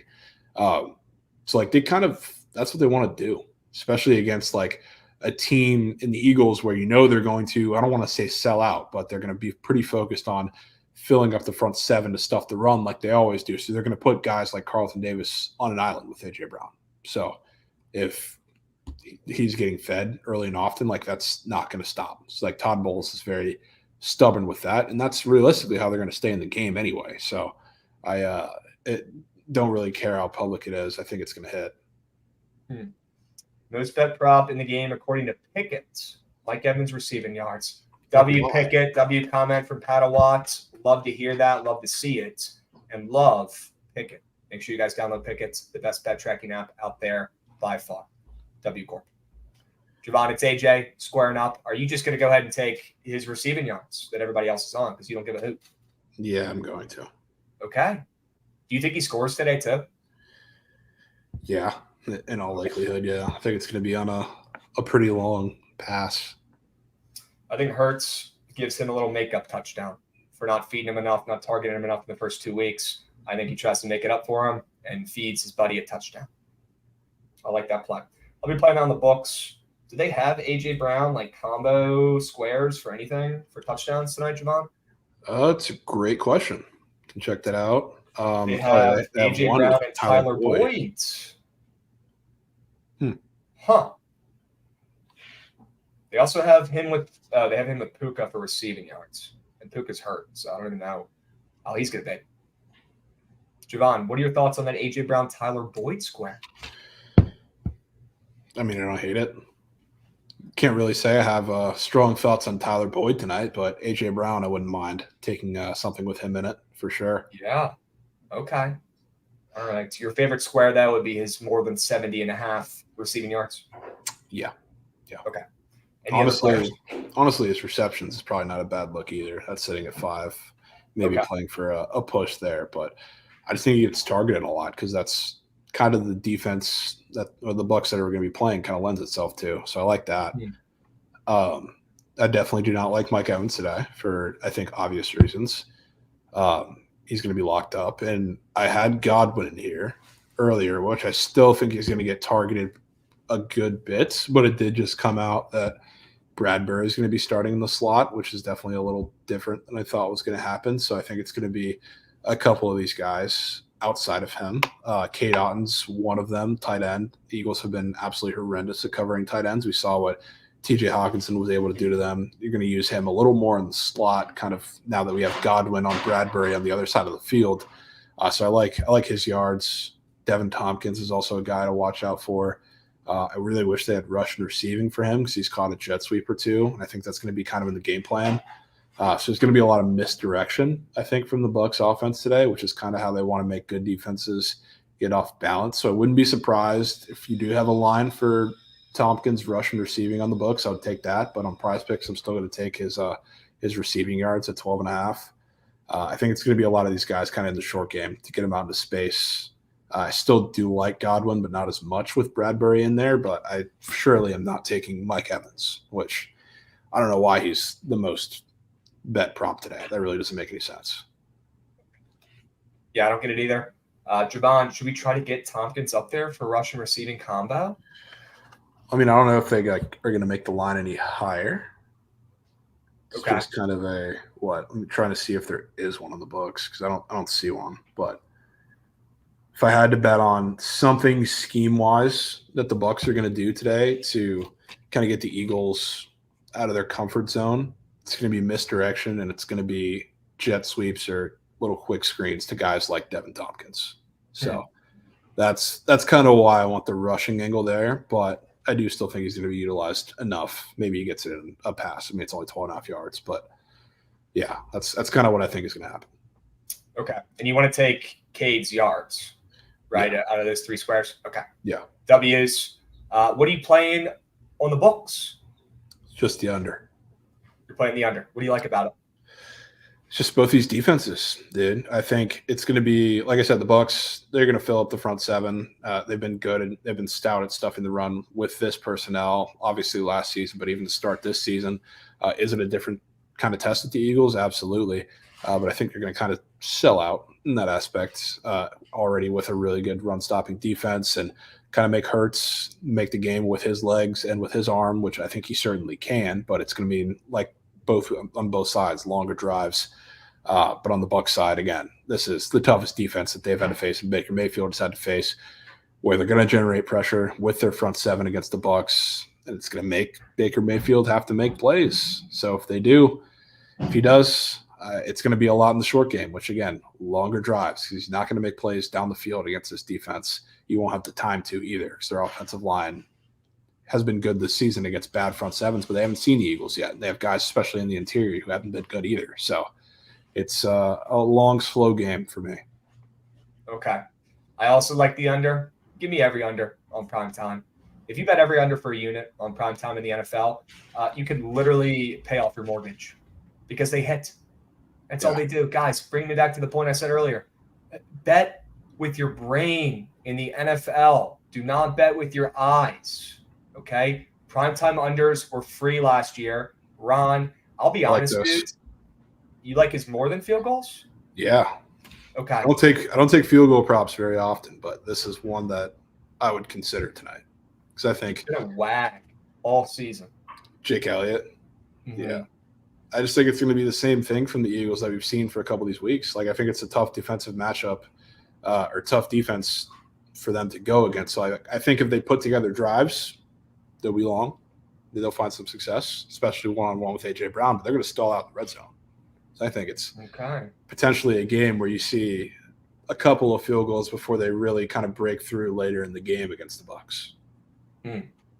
W's. All right. There you go, Ron.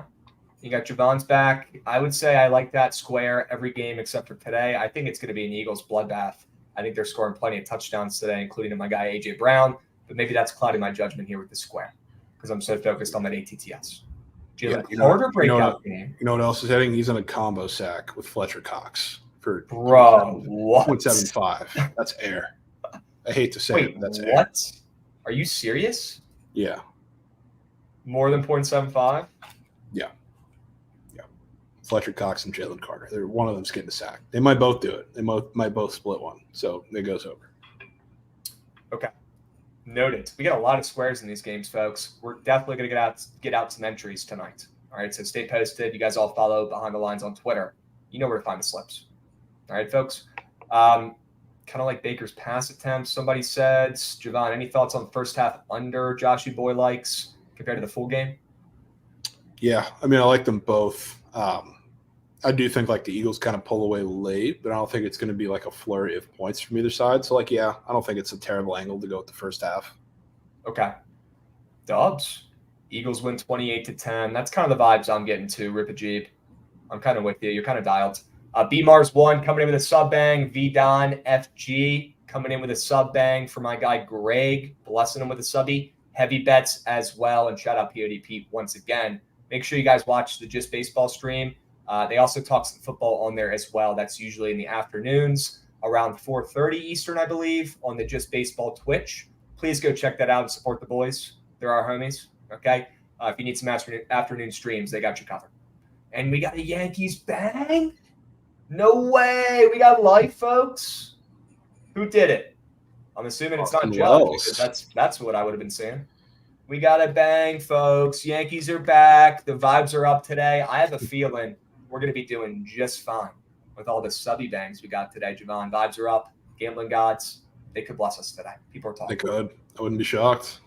There it goes. See ya. A home run by anybody but Aaron Judge. I'm happy. Dubs.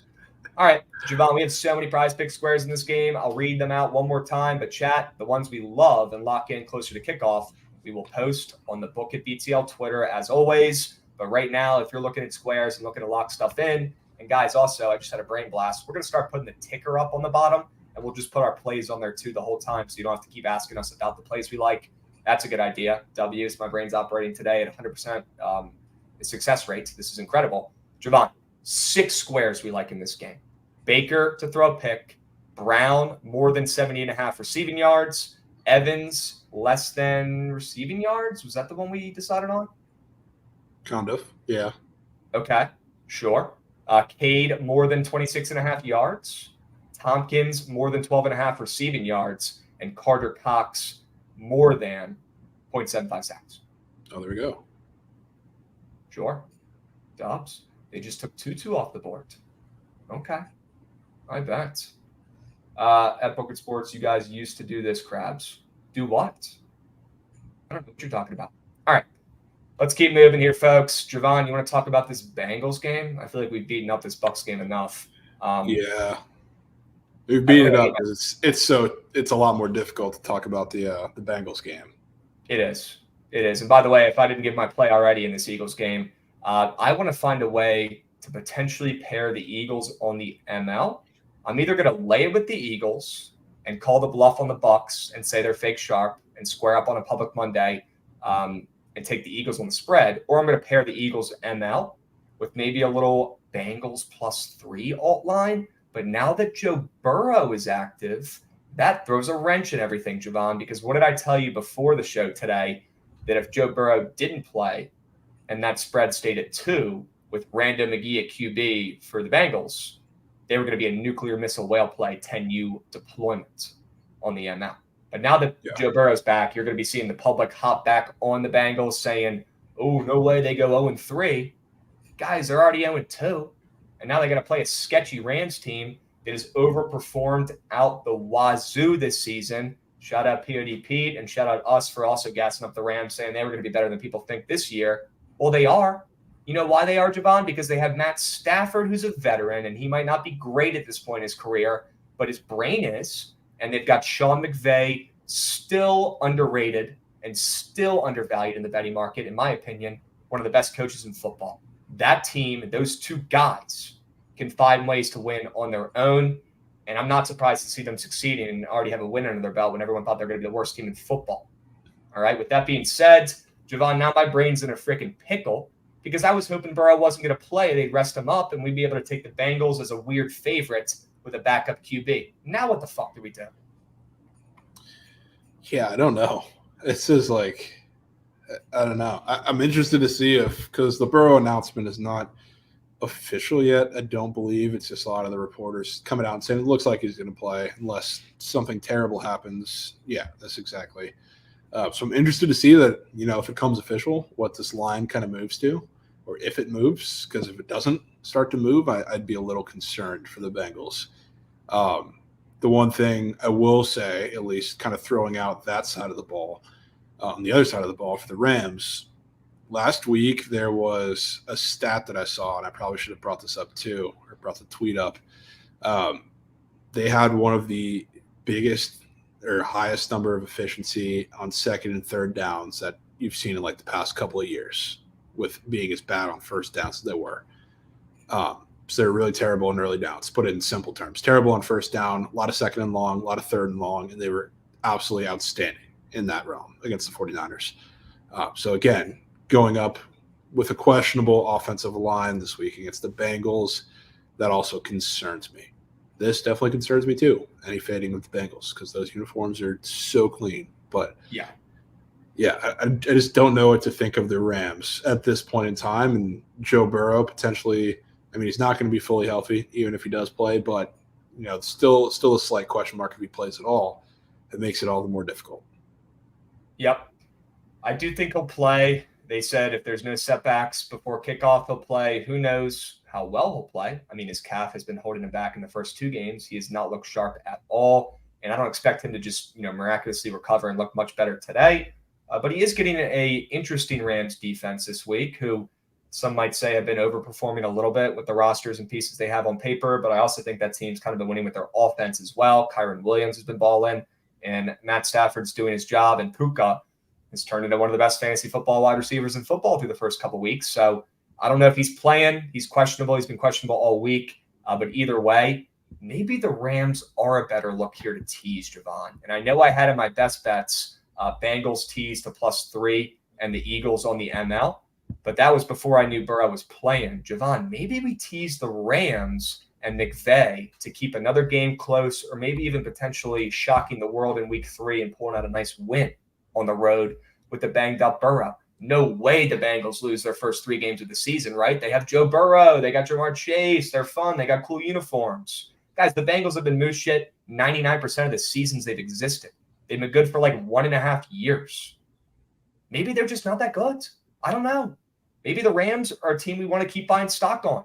I'm leaning more towards buying the points and maybe teasing the Rams to +10 and parlaying that with the Eagles on the ML around -120-ish. That sounded pretty good to my ears. Yeah, I mean, I number-wise, of course, would much prefer teasing back the Rams, if anything. You're a dog getting back through 3 and 7, so key numbers there. Yeah. But I do think it'll be close. That's I think regardless, this is a game which it's not how it takes. I mean, as of now, it's a field goal spread. But yeah, I can't trust this Bengals offense, Burrow or not, until I see Mixon have like a controlling game on the ground when he should. Which, and again, he's not. It's not like he's one of the top 5 backs in the league. It's not the Christian McCaffrey that they saw last week for the Rams, but this is a matchup where he simply has to be better on the ground. So I don't feel confident in that tonight necessarily. I do think a lot of people are talking about in the chat, him getting in the end zone. I don't mind that at all. Hasn't scored yet this season. I think now is kind of the perfect spot to get one, but until I see a consistent rushing attack that can inspire confidence in me for the Bengals to take pressure off of Burrow, I can't trust them to blow anybody out in a big spot. I mean, is their O-line really just that moose shit? It's not good. It's not good. They have That's what held them back a couple of years ago when they made a real run, and then they addressed the O-line by, I think they drafted 1 O-lineman that year. It hasn't helped for shit. Joe Burrow's getting mucked back there. Joe Mixon can't run anywhere. And against a Rams D-line that still has some dogs, they're not going to have any success tonight.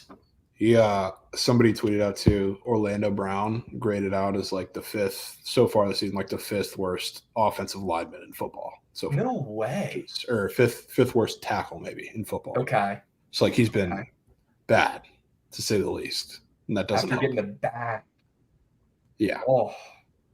All right. On FD, they have Rams spread as one of the most popular plays. Well, that's not good. Let's see what the old Vissens are saying, Javon. You got to remember, too, a lot of that's probably Burrow-less bets. Very good points. I care more about what the splits are going to look like around kickoff more in this game than most, because you're right, Javon. A lot of these bets that have already come in were with the public expecting Burrow not to play, because that's a narrative that they created. And W. Goots for putting our squares on the ticker on the bottom. I'm pretty sure he's cooking. Let's freaking go, Goots. He's working hard over there, doing the Lord's work. Okay. Okay. Yeah, the Rams are definitely public on Visson. They're getting about 50% of bets and handle on the spreads, and they're actually getting more bets and handle on the ML. So that's concerning. Comment.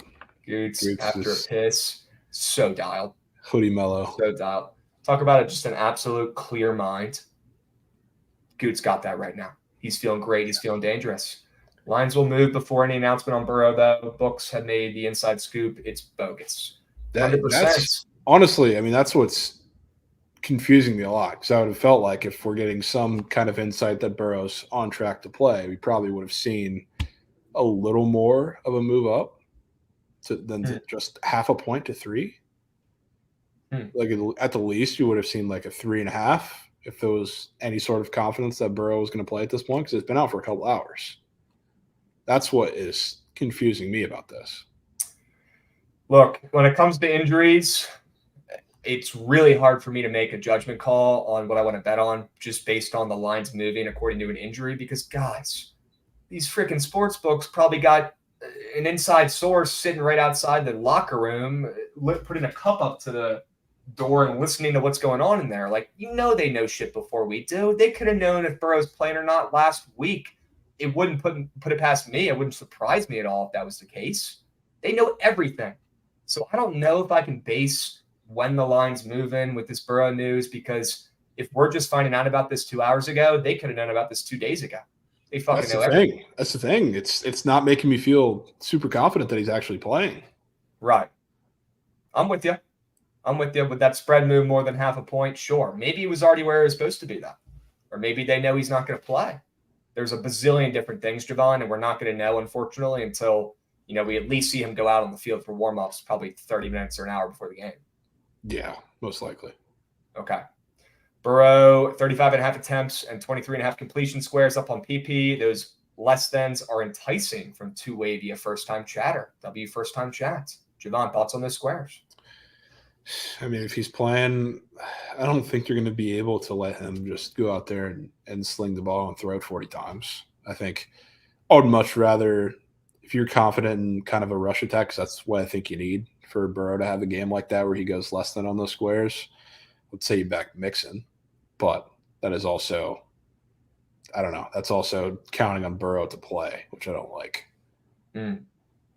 Yeah, this is going to be a really tough game to cap until we really know if Burrow's playing or not. It's going to affect any squares we take. It's going to affect this two-piece parlay that I was trying to craft up now that I'm thinking about it, because the other game starts first. God damn it. I might not be able to make that parlay because I want to wait until the last possible second and see if this mofo is actually playing. I do. Yeah. I'm worried. And also, if Burrow goes out there and balls, that wouldn't surprise me either, because that guy doesn't give a hoot what's sharp or what's not. He hasn't in his entire career. Sketchy game. Very. Are there any other squares you're interested in? Or are you in the same boat as me where you're like, I can't even really make a square pick right now because I don't even know who's playing in this game? Yeah, I mean, definitely don't want to touch anything on the Bengals side of things until I know. But on the Rams side, somebody brought up Tutu Atwell. That's who I like in this game. Obviously, the most popular one in the game is going to be Puka Nacua, and I'm certainly not fading him because of what he's built with Matt Stafford to this point. But I do think Tutu Atwell is an interesting matchup. And, I mean, first of all, that touchdown square with Mike Evans in it is funny. And, yeah, it took his reception off the board. I think it got juiced to the under, but they also moved up his yards. So that kind of plays into the matchup that I like with him being a deep threat across the middle against this Bengals defense. So this would be probably my square that I would go with the Rams, or on the Rams side. More than 55.5? Or 57.5? Give me the rushing receiving. You want the 57.5 just in case he pulls any jet sweeps and takes a 100-yard touchdown back? Yeah. So, I mean, his usage has been off the charts. So, God forbid they want to take him to some jet sweeps, but I do think he has one or two on the season. I want to be a part of it. Damn. He's leading the NFL in routes ran? Yes, dude. He's it's not like they got anybody else out there. Yeah. I mean, pretty much. That's why, his ceiling is through the roof volume-wise, which is why, so is Puka Nacua's, obviously. But and if anything, Puka Nacua has been questionable all week. Who knows if he even plays? And if he does, he might be more of a decoy or might not be as sharp. And maybe Tutu will get fed even more than he already has been. Okay. Yeah. Sure. I'm in. Okay. 7.5 bumped to plus money on DK. Is that receptions? Yeah. His receptions line has been moving towards the under, but the over on or the more than on his yards has been getting steamed. Maybe they're thinking that's Puka Nacua plays. Maybe that's why his receptions are getting bumped down, because of Puka. Yeah. Well, Puka Nacua, he was also 5.5 receptions, and everybody, I saw it on Twitter 5,000 times. Go play this. It's going to get steamed. It's going to get bumped. And it did. It's up to 6.5 for even money on both sides. So something has to give there, which is why I think you're getting Tutu bumped down a bit. So instead of trying to get too cute and maybe fading Puka Nacua, who seems like he's literally Cooper Kupp right now, maybe you take Tutu, another receiver on this team, the ball tonight. I'm in. Yeah. I like it. Anything else? Any other squares in this game right now? Any Rams squares? Any Kyron Williams squares? People keep asking about him. Not really. Okay. Again, that is one that I think has to do more with Joe Burrow too. So if Joe Burrow doesn't play, I mean, the Rams I think they're going to be in a little more of a ball control situation. So Kyron might be utilized a little more in the run game. But otherwise, like I think they're going to sling the ball across the field, and it's going to be Tutu and Puka. Okay. Krabs, would you start Tutu or Higgins tonight in fantasy? Well, after listening to that, I'd probably go Tutu. It's hard. Maybe he comes through for you. It's hard to start T. Yeah. Until you find out. 100%. Yeah, I mean, if there's no Burrow, then you're definitely not starting him. Yeah. Okay. I mean, what's your game plan for sides in this game? I know we kind of got to wait, but where's your head at right now? So, I mean, if we get I forget who the Bengals backup is off the top of my head, but if we get no Burrow in the game and the spread kind of stays where it is, you got to go Bengals. I think it's Will Greer, right? Jake Browning, that's who it is. Jake Browning. They have Will Greer too, I think. Okay. Yeah, they just signed him, I think. Yeah. I'm so with you, Javon. If that's the case, if somehow Burrow ends up getting ruled out and they stay a favorite, especially if they stay, more than a -2 favorite, I will be deploying heavy units responsibly if that's even possible. Probably 3-ish units on that play. There we go. A couple of them might be sneak. But 100%, I'm with you on that. I do think he's probably going to end up playing by all the shit I'm hearing, but who knows once he actually gets out there and warms up. If he doesn't play, or if he does play and the spread stays here, what's your game plan, Javon? Are you just staying off? Are you going with another primetime under? What are you thinking? Rams? Might rip the over in this one. Okay. If he plays. Like, I do think – I mean, I don't think they're putting him out there unless he is 150%. But I do think against this Rams defense, the Bengals will find a little bit of success. They've been pretty pitiful to start the year, but I expect them in this matchup to be a little better, especially like if Mixon is a part of that. Grizz Patriot, that's right. I do think they'll be better, but I also do think, Puka Nacua and Tutu Atwell, which sounds crazy saying that out loud, but they should destroy this Rams or this Bengals secondary. So, I think even with, I know, especially on the Bengals side, the defense isn't fantastic by any means, but somebody said this in chat, the total being 45 with, the line, in my opinion, at 3 reflects no Burrow. So I'm going to say the total kind of reflects the same.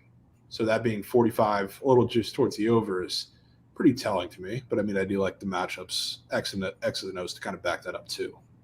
Hate to hear over talk. 7-legger riding on the under 44 in this game. My goodness. We do it all for you, Lembong. We do it all for you. Maybe hedge that little guy. Maybe hedge him a little bit. Okay. Puka Nacua and Tutu Atwell for the Rams today. Just legacy performance. Yeah. That nobody expects. Sure. W's. All right, guys. Tough game to cap there. Hope we gave you a better read in the first game. It's got to be the Eagles. Hate to say it, Javon, but it's got to be the Eagles somehow, some way in that spot. Both these dogs. They just jumped to 5.5 too. Yeah, they're moving and grooving now. They're moving. And they're grooving. That's tough. Yeah. All right, guys. Oh, they signed A.J. McCarron to practice squads. Okay, he's back? Sure. Or is that a joke? Because A.J. McCarron was just in the XFL. I don't know. That could be real. That could be fake. Take it to the ice. Jelly, if you're still in here, bro, would not mind tailing a little preseason hockey for a half unit if they've got games today. Let me know. All right. It's about that time, Javon. Can we get some W's in chat for an extra long app? Javon is probably going to kill me after this because I did not tell him we were going to stay on this long. But we're here, chats. And you guys had a bazillion subbies.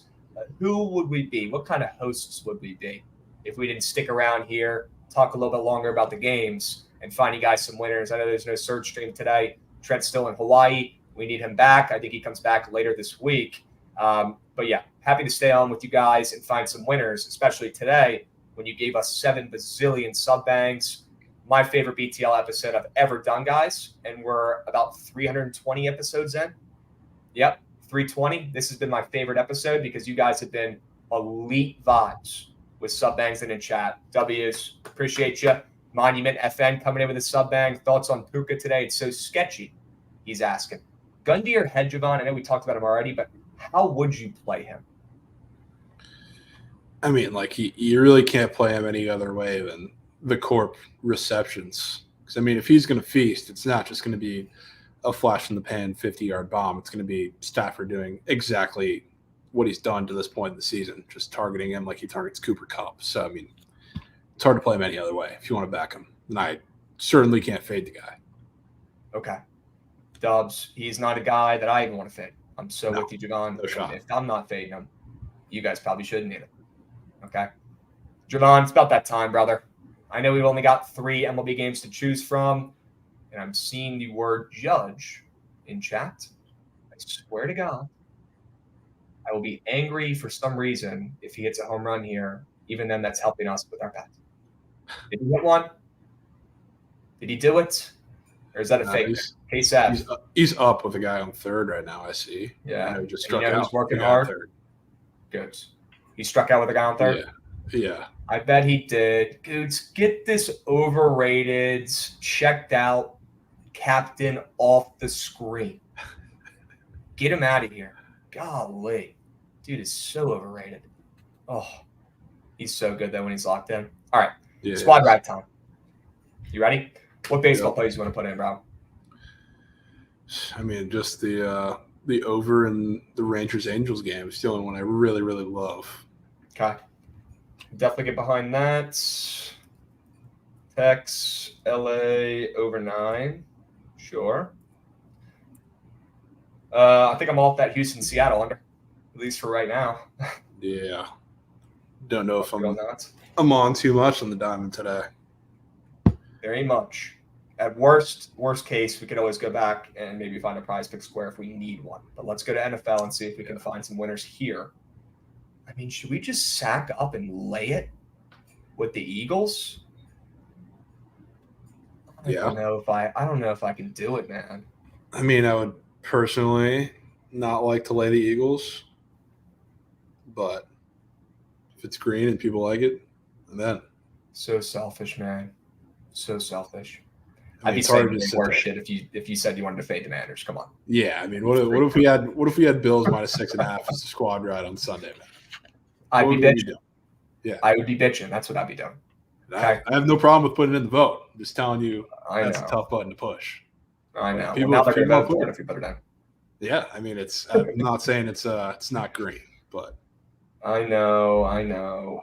Well, we could also try to parlay the Eagles ML with something. Oh, that's the same exact thing, isn't it? You're just going to be also rooting for your bet to lose. I also just feel like that never works. So I feel like we've done that a couple of times in the squad ride vote, and it's been gooey. It's been gooey. Yeah, it has been a gooey butter cake. Throwback. You're right. Okay, well we gotta put something in here. Shit. I mean, I'm more than down to go with prize pick squares for this today, and people could try to take those on the books if they want as well. And we could pick something that's not, strictly on prize picks. Could always end up doing that. Oh, there it is. Sure, Montreal and the Devils over preseason play. Eagles Rams teaser. Are you guys saying that because you like it, or are you saying that because you heard me say it and you like it? I feel like if we're going to take any teaser, it should be Eagles in the under. What if the Eagles put up a 70 pace? If they go full Dolphins, then they go full Dolphins. AJ Brown, ATTS. Javon's going to have a stroke if you put that in. I won't, but I like that play. Let me see what his odds are at right now. If this shit ever loads. Looks like he is at plus 135. And Javon, he's doing that thing again where for some reason him and Rachaad White are shorter odds than DeAndre Swift, but they're lower than him on the chart on one specific book that's green that I'm not going to give a free promo to and shout them out. Interesting.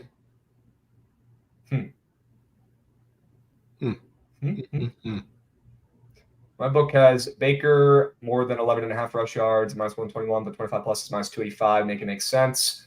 Well, one of those two lines is wrong on your book. So figure out what the lines are at on the legal books, do a quick Google search, and then capitalize on the mistake is what I recommend, Z Gordo. Eagles ML, AJ Brown, 60 plus receiving yards, plus 110. We could do a little Eagles ML and like a AJ Brown to get 50 yards and get it to like minus 110. Could do that. I have nothing against that. Okay. Would you rather do that? You sounded like you wanted to do Philly teased with the under in that game. People were nominating teasers. If I had to nominate one, that would be mine. Say that. It might just be teaser day, folks. It could be. Could be. Javon, I'm down to put that in. I like this place. Let's do it. Let's do it.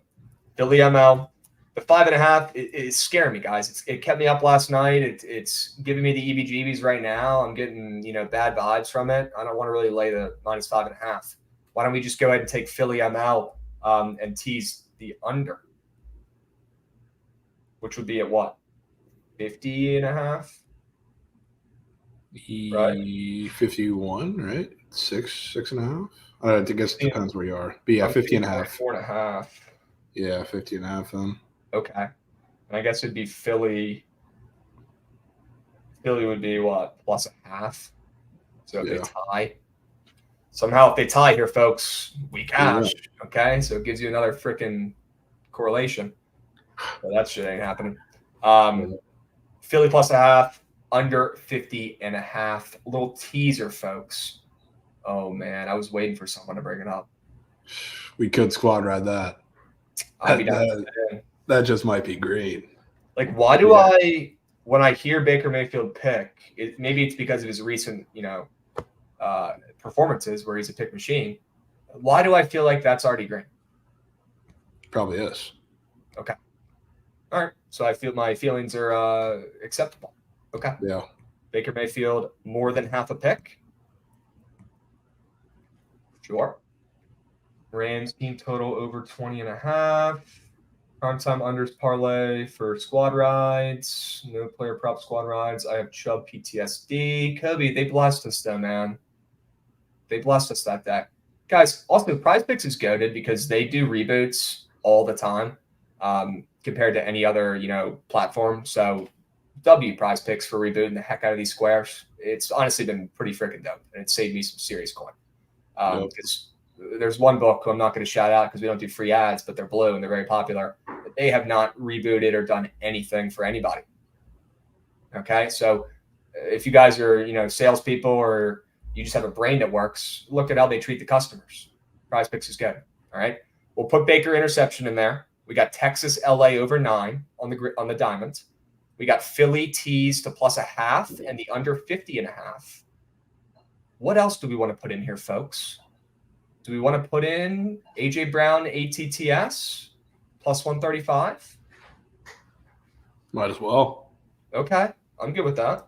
I mean, I think he scores today. Like, I'm going to be on that. That's one of my favorite NFL angles today. One of my favorite plays. Fair enough. If you'd rather do receiving yards, if you really want that, I would compromise.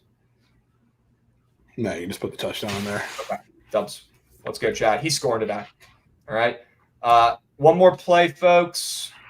Anybody we want to fade today? Who could we fade? I really don't feel comfortable putting that much in from the Bengals game because we don't even know if Burrow's I know. I feel exactly the same way. I don't want to just spam everything in the Bucs game, but we don't really have many other options. Okay. Mike Evans less than Javon. Dude, that's it right there, folks. Can we not know? Dude, does that one hurt? If you say that one is personal for you, then I'll leave it out. Say that one hurts. I'm already riding that. I don't need to double down on it. Just say it hurts your heart. Wanted to fade Mike Evans, and we'll move. Yeah, it does. It does. Okay, fine. Thank you. I knew it. Let's keep moving. I think we keep that game out.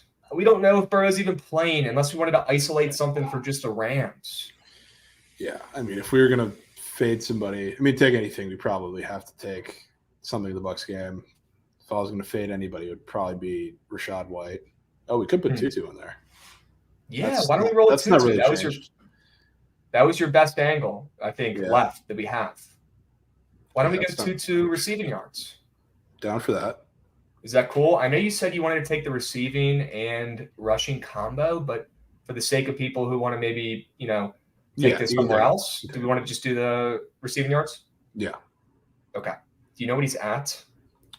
54.5. 55.5. Okay. All right, chats. W long BTL today. Tomorrow, Javon will probably run it a little later in the day because no surgical stream. So update there for you guys in chats. We'll probably run BTL around 2 p.m. Eastern tomorrow. I hope that's okay with you guys, unless you freak out right now and say, no. We're probably going to do that. We want to keep you guys engaged and keep you locked in.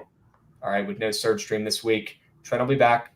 All right, but we got to carry until he does. He's out in Hawaii having a heck of a time. So need to get him some winners. Can we vote for a squad ride W here, folks, and get Trent an overseas winner on the island, on the rock? All right, because we're going to make him tail this. Okay, chat, get your votes in. Hurry up. Go. 5 plays, 5 winners. Get your squad ride votes in. We got about 5 minutes. All right, we'll close it down at 3. W extra long app, 2.5 hours, Javon. Someone's got to do it. Yeah, somebody. Good shit. Baker interception, please. I'm going to be honest with you, bro. That's what I'm voting for, Alex. I'm taking it. Sneakily drop my vote on that one as well. If there's 2 things I'm doing today, it's taking that Baker Mayfield more than half an interception square, and it's tailing G unit. That's all I know. That's a starter pack for success. That is the starter pack. There's no way you just whipped out the phrase starter pack out of your back pocket. That was elite usage of it. I'm impressed. Yeah, there you go. Okay. Chat, I think tomorrow we might have our first ever steamed crab segment. Depends on if I get really pissed off by something tonight or not, but it typically doesn't take much. I usually get pretty upset about a couple things every day. Yeah. Usually on this show, to be honest with you. So Wags Locks, hit me up. I'm going to send you a shirt. I actually have been thinking about doing this segment originally, but you gave me a W reminder brain blast in here, and we came up with an elite name, Steamed Crabs, for a segment. So I want to hook you up and give me and send you a shirt. Okay. Well, that's awesome. I never think of doing that. Sure. I DM'd you Crabs. W, I'll check it after BTL. And Baker just got picked off for 6. I freaking hope so, iCooler. I freaking hope so, man. Steamed Crabs. Baker's getting some steam on the freaking poll, Javon. Come on, chat. Go. Come on. Get your votes in. Don't be shy. Yeah, don't forget this too. This is a Prize Picks exclusive thing, so that's not here, but okay, that sneakily might be the best square in that game.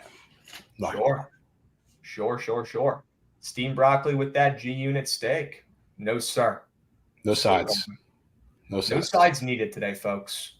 Just a steak and some winners. All right. Get your votes in, chat. Hurry up. You got about 3 minutes to lock in your vote. Please click the right button today. Click the play you're most confident in. Click the play you thought we sold the best. Click the play that's going to win. All right. Don't click the most exciting play. Don't just click the teaser because it's 2 plays in 1. You get to root for 2 plays and you're a betting fiend like us. Click the square that hits. Click the right button like you've been doing for the last year, chat.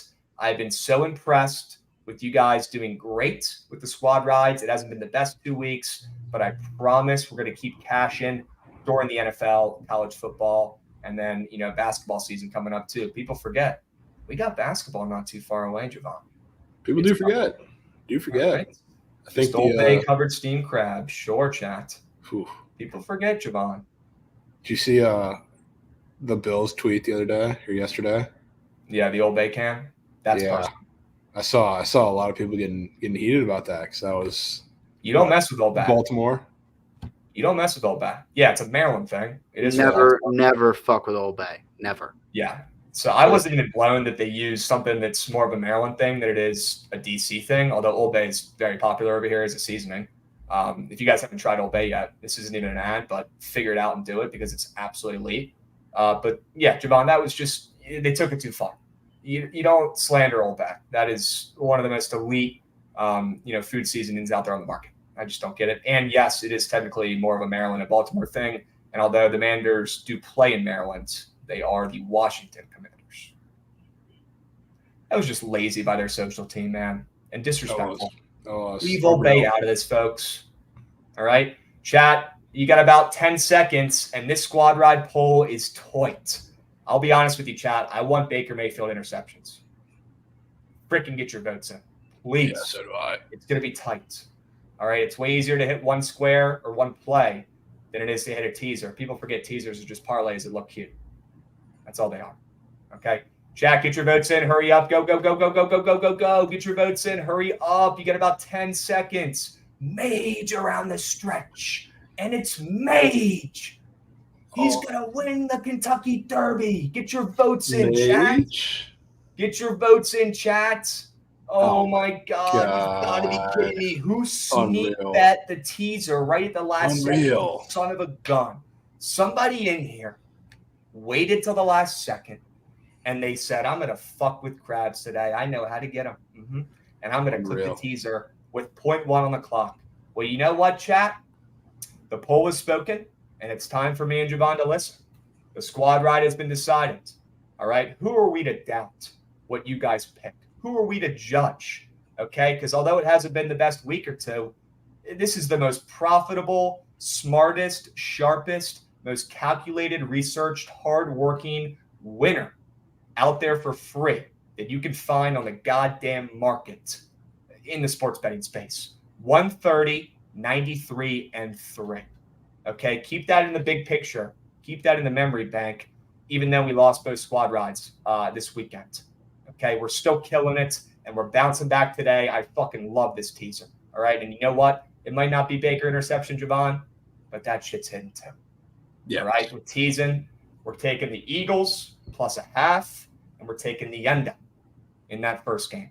All right, chat, that's the squad ride. We'll catch you guys tomorrow. Same time, and maybe not same time for once. Might be running it a little bit later tomorrow, so stay posted. But same place, we'll be seeing Javon. W's. Well. And W chat for all the sub bangs. That was a record, and that does not go unnoticed. I fucking love you guys. That was elite. Very appreciative. Thankful for you guys. Very. Okay, let's have a freaking night, and let's cash this damn teaser. Why not us? Let's do